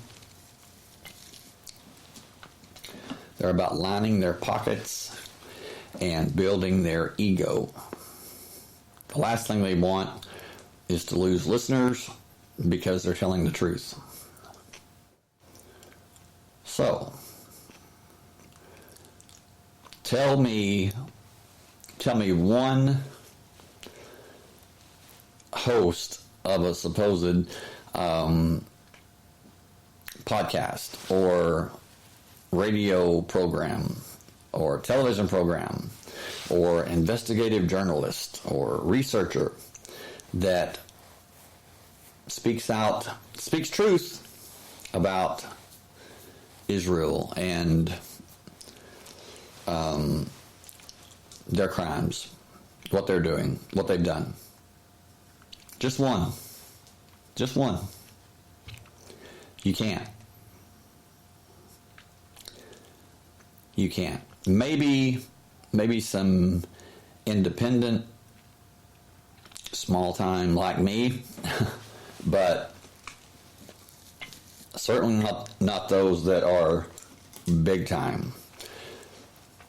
Nothing against Joe Rogan. I love Joe Rogan. Joe Rogan's cool.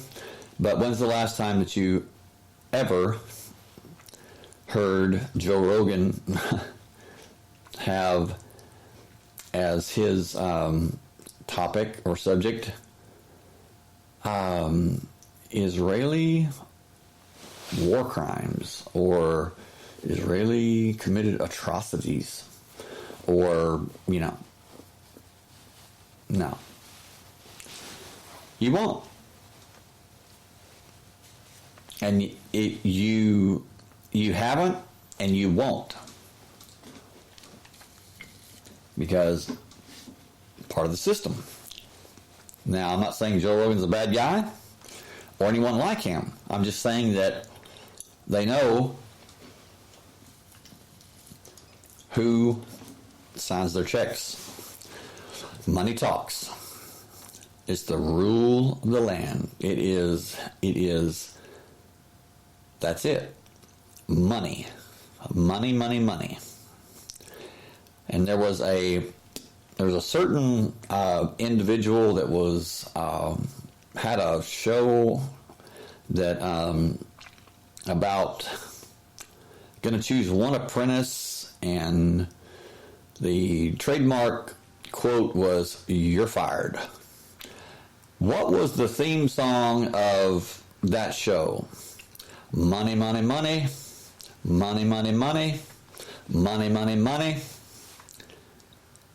Wow. Okay. That's what it is. It's money. Money is, in this system, is the way to power. And then it becomes so much power that the money is... don't even need the money. Money has no value at all. It's just more power. What's power? Control. They don't need more money. They don't want more money. They want more control. And that's it. Now, I'm going to say this, and then I'm going to close, finally, for tonight. There is a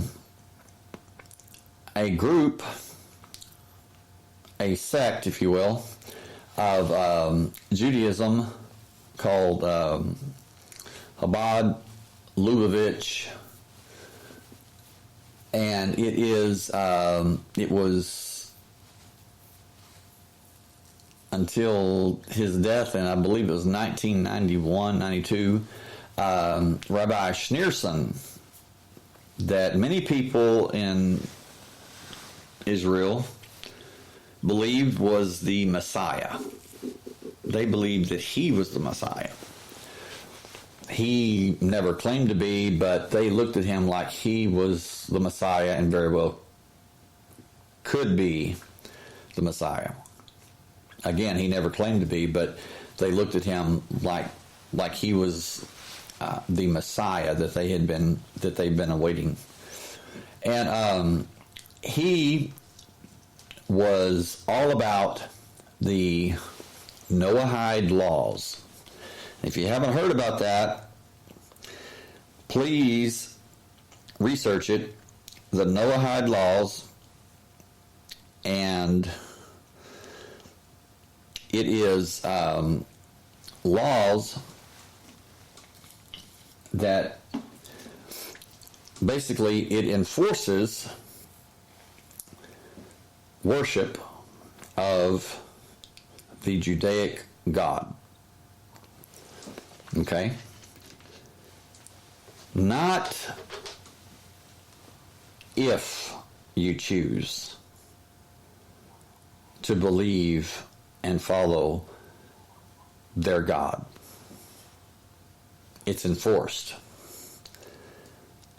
The 7 Noahide laws, as traditionally enumerated, are the following.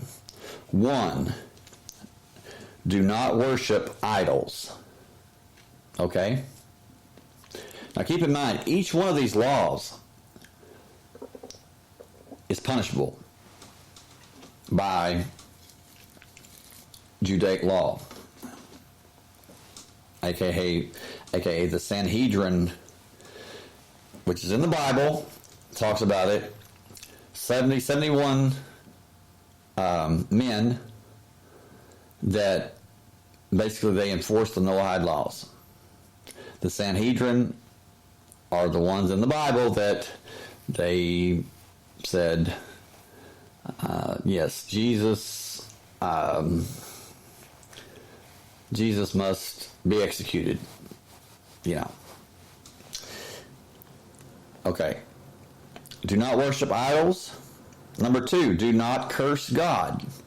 Okay, again, define God. It's their God. Number 3, to establish courts of justice. What justice? Justice is really kind of relative, isn't it? Well, it's their justice. It's their justice. What they define as just. And let me tell you, they are rabid in their beliefs. Number 4, do not commit murder.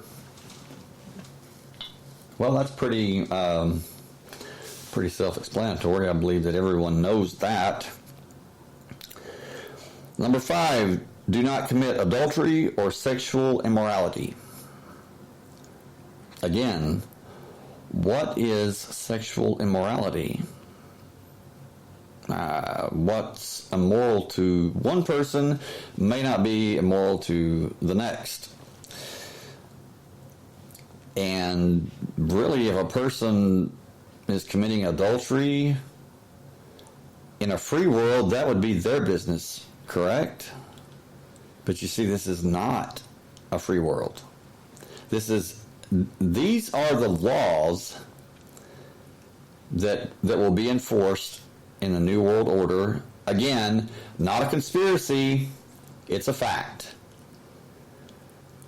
And when I finish reading these 7, I'm going to tell you something that is very, very unsettling that proves it. Because I'm not going to tell you something that I haven't searched for, found, researched, re-researched, and re-researched from every angle until everything points to, yes, it's true, it's fact. Number 6, do not steal. Although, what it's saying is do not steal from your brother or from your people. You see, in the Jewish Talmud, it says you can steal. If you're Jewish, you can steal from a Gentile. Yeah. No kidding. It says you can steal from a Gentile, from a non-Jew, but do not steal from another Jewish person. Do not steal from another Jew. And then when it says do not commit murder, again, that is only talking about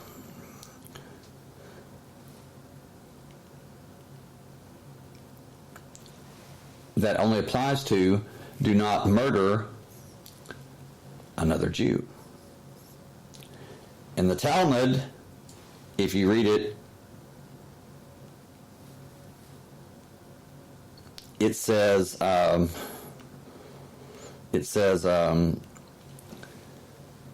if there's a Gentile that you want to murder, if you want to take care of a Gentile, to do it, to take measures that you don't do it in your own city or your own town. Look it up, read it. It's chilling. It says to take that person or lure that person to another town and then murder them. Murder the Gentile. And then last, number 7, do not eat flesh torn from a living animal. So those every one of those laws, those Noahide laws, only pertain to the Jewish people. As far as the non-Jews, well, they call us goyim, cattle. As a matter of fact, Menachem Begin, the ex-prime minister of Israel, that Benjamin Netanyahu looks up to, admires, and to this day, there's a huge portrait of Menachem Begin in his office that he, Menachem Begin said that he would, that the Gentiles, the non-Jews, that cattle are worth more than the Gentiles.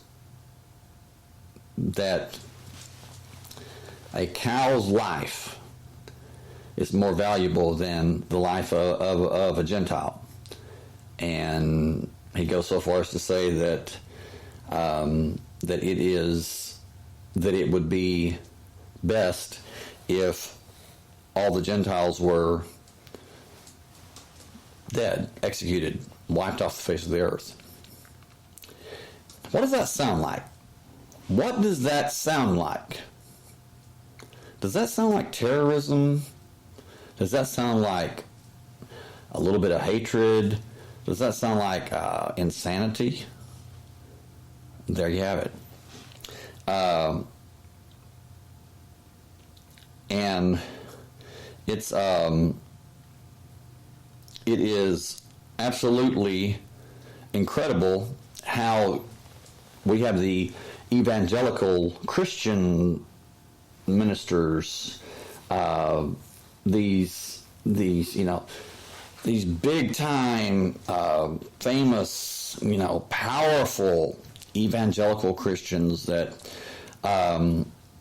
ministers and preachers and doctors of theology and everything, and they brag about being personal friends with Menachem Begin, and it is very, very frightening when you realize that these some of the best or the best known and the most loved, the most admired Christian ministers of these mega churches, and like John Hagee and Joel Osteen, they stand with Israel, and especially John Hagee. He brags about, I've been personal friends with every prime minister of Israel since Menachem Begin. Okay. Now, just some quotes from Menachem Begin. He says that our race is the master race. We are divine gods on this planet. We are as different from the inferior races as they are from insects. Other races are beasts and animals, cattle at best.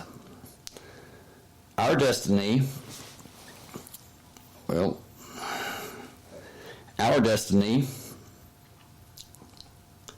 is to rule over the inferior races.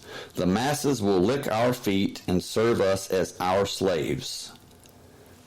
Menachem Begin, out of the horse's mouth. Yes. And again, I want to reiterate, Menachem Begin took great pride in not only being the father of terrorism in the Middle East, but he says, how about the world? Okay. Divine gods that are as different from the inferior races, which is anyone that is not Jewish, as we are from insects. Our destiny is to rule over the inferior races. What he's saying is our destiny is to rule the world. The masses, everyone in the world, will be our slaves, will serve us, and will lick our feet. Boom. That is really, really not, it's really, I mean, how do you even begin to come to terms with that? I mean, and it's insanity. It's crazy. How does someone say these things like that? That's a world leader, or leader of a country, and nothing's said about it. Now, you take someone from, say, Iraq, Iran. If they even muttered something like that, what do you think would happen? Do you think that someone would really focus on that person and watch that person, and if they said anything else, they would be threatened with sanctions, and then, hey, look, you're treading on thin ice, and we're going to have to check you out. We're going to have to send monitors to your country and make sure that you're not trying to build up or amass a weapons to take over the world. That's how it goes, right? But not with Israel. General Moshe Dayan, another very powerful person, and I believe ex-prime minister that was a general in the Israeli army, says, quote, Israel must invent dangers, and to do this it must adapt the strategy of provocation and revenge. End of quote. What's he saying? He's saying, slap someone in the face so they will hit you, and then you kill them. You create the problem. You start the fight, and then when the person retaliates, when the non-Jew retaliates, then that gives you the justification to murder them or destroy them. Or in the case of countries, well, let's launch a missile into a sovereign country, a small missile, and when they launch one back, we decimate them. We wipe them off the face of the earth. Yes. Again, Moshe Dayan, quote, if you want to make peace, you don't talk to your friends, you talk to your enemies. End of quote. So, any non-Jew who thinks that these Jewish, quote-unquote Jewish friends they have. Now, I'm not talking about all Jews. I'm talking about these Zionists. The Zionist. Which is what John Hagee, Kenneth Copeland, all of these huge, globally famous, powerful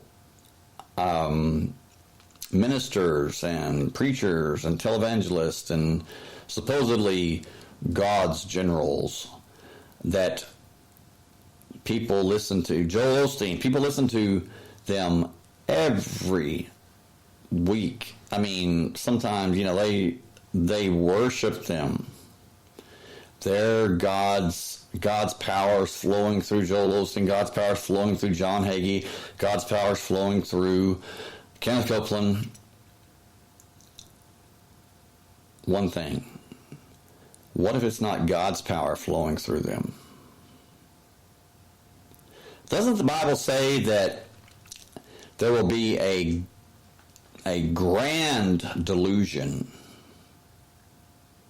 that will be so grand that Jesus said if the days weren't cut short, even the very elect would be deceived.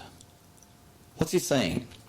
He's saying that it is a deception that is so great and so grand and so elaborate and so powerful that if his very disciples, Peter, James, John, Matthew, even his very disciples, if they were alive during this time, the time he's talking about, this grand delusion, that it will be so grand that even they, even the Apostle Paul, would be deceived. Now, I ask you, what deception could be that great? What deception could be that great?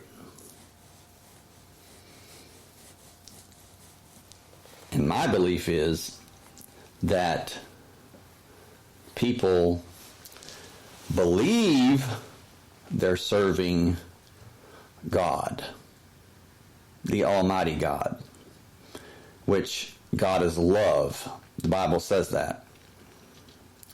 When they're unknowingly serving and empowering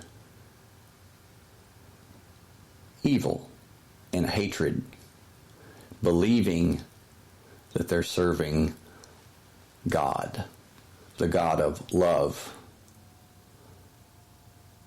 Now, Jesus, people say, well, you can't prove Jesus existed. You know what? Let's say it doesn't matter if he existed. Let's just say it doesn't matter if he existed. Let's say Jesus was a character that was made up. It doesn't matter.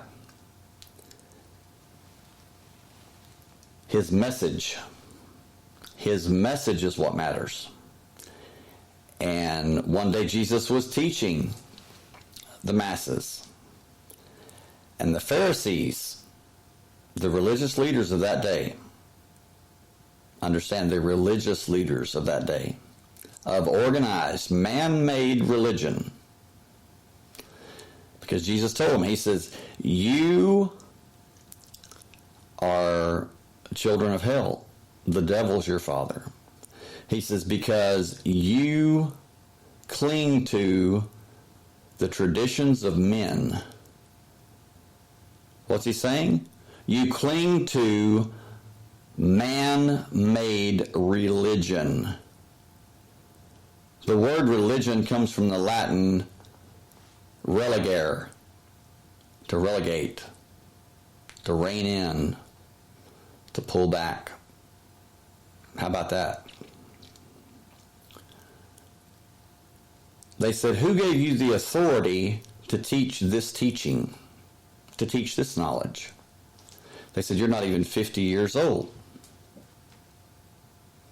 His response is, I teach what my Father in heaven tells me to teach, leads me to teach. He wasn't talking about some bearded, doting grandfather figure on the clouds. I believe he was talking more about his own higher self, so to speak. After having been enlightened, or his eyes were open to truth. He says, I'm the way, I'm the truth, I'm the life. When you realize the truth and you understand the truth will set you free. When you're free, you're powerful. It's not the truth will set you free, it's the truth you know and understand will set you free. And they were asking him this because he was teaching very deep truths that are so deep, that are so coveted, that are so guarded, even to this day, that a man must be a rabbi, he must be married, he must have children, and he must be of sound mind, and must take care of his household, his children, and his wife. And then, only when he's 40, at least 40, is he even considered to learn this knowledge. What is that knowledge that can be so powerful? Some people say, well, it's the Kabbalah, it's the deep mystic things. You know what? It's truth. That's what it is. It is truth. And it is the truth about the system, the world system that was that was the system then. It's always been the system. It's the system now. And it will continue to be until people start waking up and people start taking a stand and people start speaking out. And what did Jesus say? He said, those of you, he says, they hate me, they're going to hate you. They persecute me, they're going to persecute you. He says, I'm going to Jerusalem to die. They're going to beat me, they're going to spit on me, they're going to do horrible things to me. He says, and they're going to do the same to you, to some of you. He says, they'll put you in prison. He says, they will, beat you, and some of you, they will kill you. He says, but he who endures to the end, the same shall be saved. What does that mean? It means, you'll be saved by the truth that you know and you understand. And you will no longer be afraid. You'll no longer be a slave. You'll no longer be docile and just go along to get along. You'll speak up, you'll speak out, and that's powerful. When you consider what the Bible says about the disciples when they arrested Jesus. Now, whether or not they actually existed, again, I'm not saying they did, I'm not saying they didn't. It doesn't matter. They were, when Jesus was arrested in the garden, what did they do? They all ran off and left him. They were scared. They hid. Scared to death. But after they received power, which is nothing more than they realized the truth, their eyes were open, they saw the system for what it was, what happened to them. They became powerful, fearless. And what did they do? They changed the world. In short, that's exactly what they did. They changed the world. But somewhere along the way, that message, the love, the tolerance, the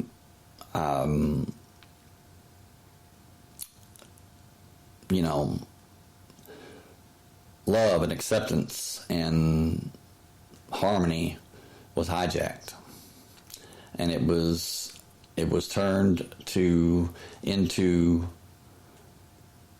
servitude, slavery, again, in the guise of being free, being blessed. And again, I ask you, how many of you truly feel like you're free, and how many of you truly feel like you're blessed?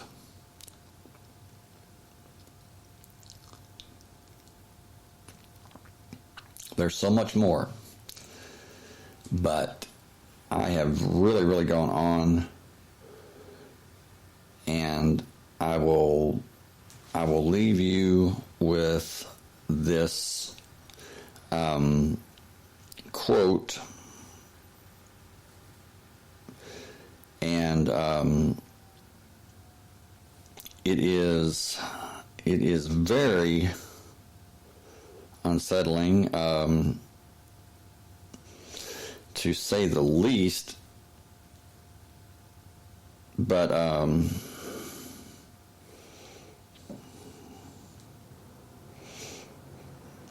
and let me pull it up real quick, and then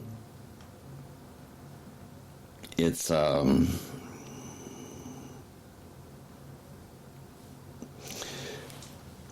okay. On 9/11,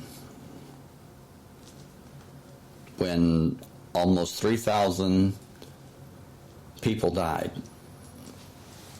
mostly Americans, there was a man, a leader, very influential, that says, quote, it's very good. Well, it's not good, but it will generate immediate sympathy for Israel. End of quote. And the man that said that on 9/11 was Israeli Prime Minister Benjamin Netanyahu.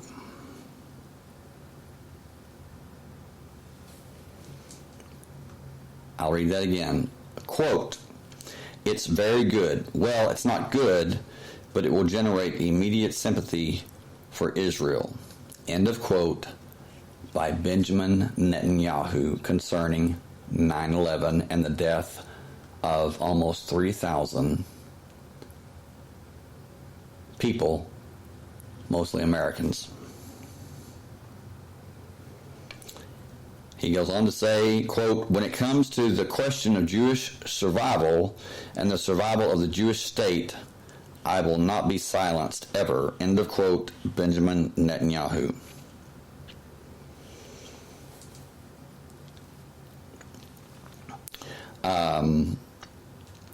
He is quoted as saying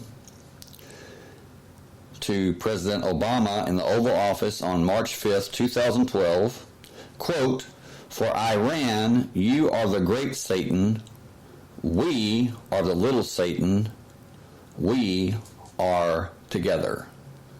End of quote. And so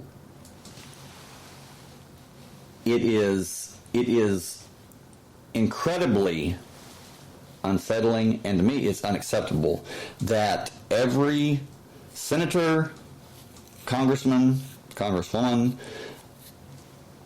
in the United States,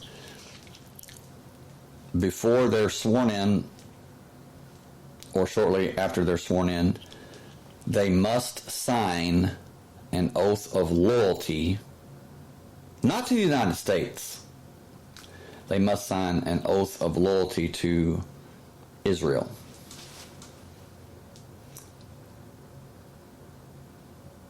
People know this, but they don't speak about it. How does that work? It doesn't. You're signing an oath of loyalty to a foreign nation. I don't care if it was heaven on earth. You are loyal to your country. Especially when you're a senator or you're a congressman or congresswoman. Your loyalty is to your country, not to a foreign country. But in this world, in this system, that is required. Absolutely. Look it up. And in closing, there are at least 26 states in the United States that if you speak against Israel, it's a crime. You can be charged with anti-Semitism. In the United States, the land of the free, you tell me. When Hurricane Harvey hit here in Texas, people who had insurance for their businesses, destroyed businesses, the insurance money came in, but before they could get that money, receive that money that was rightfully theirs, guess what? They had to sign an oath of loyalty to Israel. They had to sign a document saying that they would never boycott Israel. They had to sign an oath of loyalty to a foreign nation, and that nation is Israel. And I ask you to please think about that. Think about what's going on. Think about wag the dog. You are not being told the truth. You are being fed a lie. I'm sorry, but I'm just going to be blunt. You're being fed dog shit and you're being told it's cream of wheat. Well, some of us know the difference. And I'm going to pass on that meal. Anyway, thank you for listening. I know I went way long, but I feel it's necessary. And there's a lot more, so we'll do a part 3 on this. If you want to contact me, you can contact me at the texarcistpodcast@gmail.com. That's the texarcistpodcast@gmail.com. You can join the Texarcist Live Podcast Facebook group. Would love to have you. And also visit the website at Radio Public. Just do a Google search of the Texarcist Live website and it'll take you right to it. If you have any ideas or for future shows, please send me an email. If you enjoy the show, if you like the show, please hit the like button and follow me on Spreaker. Also on my YouTube channel. I would appreciate it. And just please think about what you've heard tonight and make up your own mind, no matter what anybody thinks. The truth, you know and understand, will set you free. With that being said, good night from Texas. Love and light to you all. Love you all. See you next time.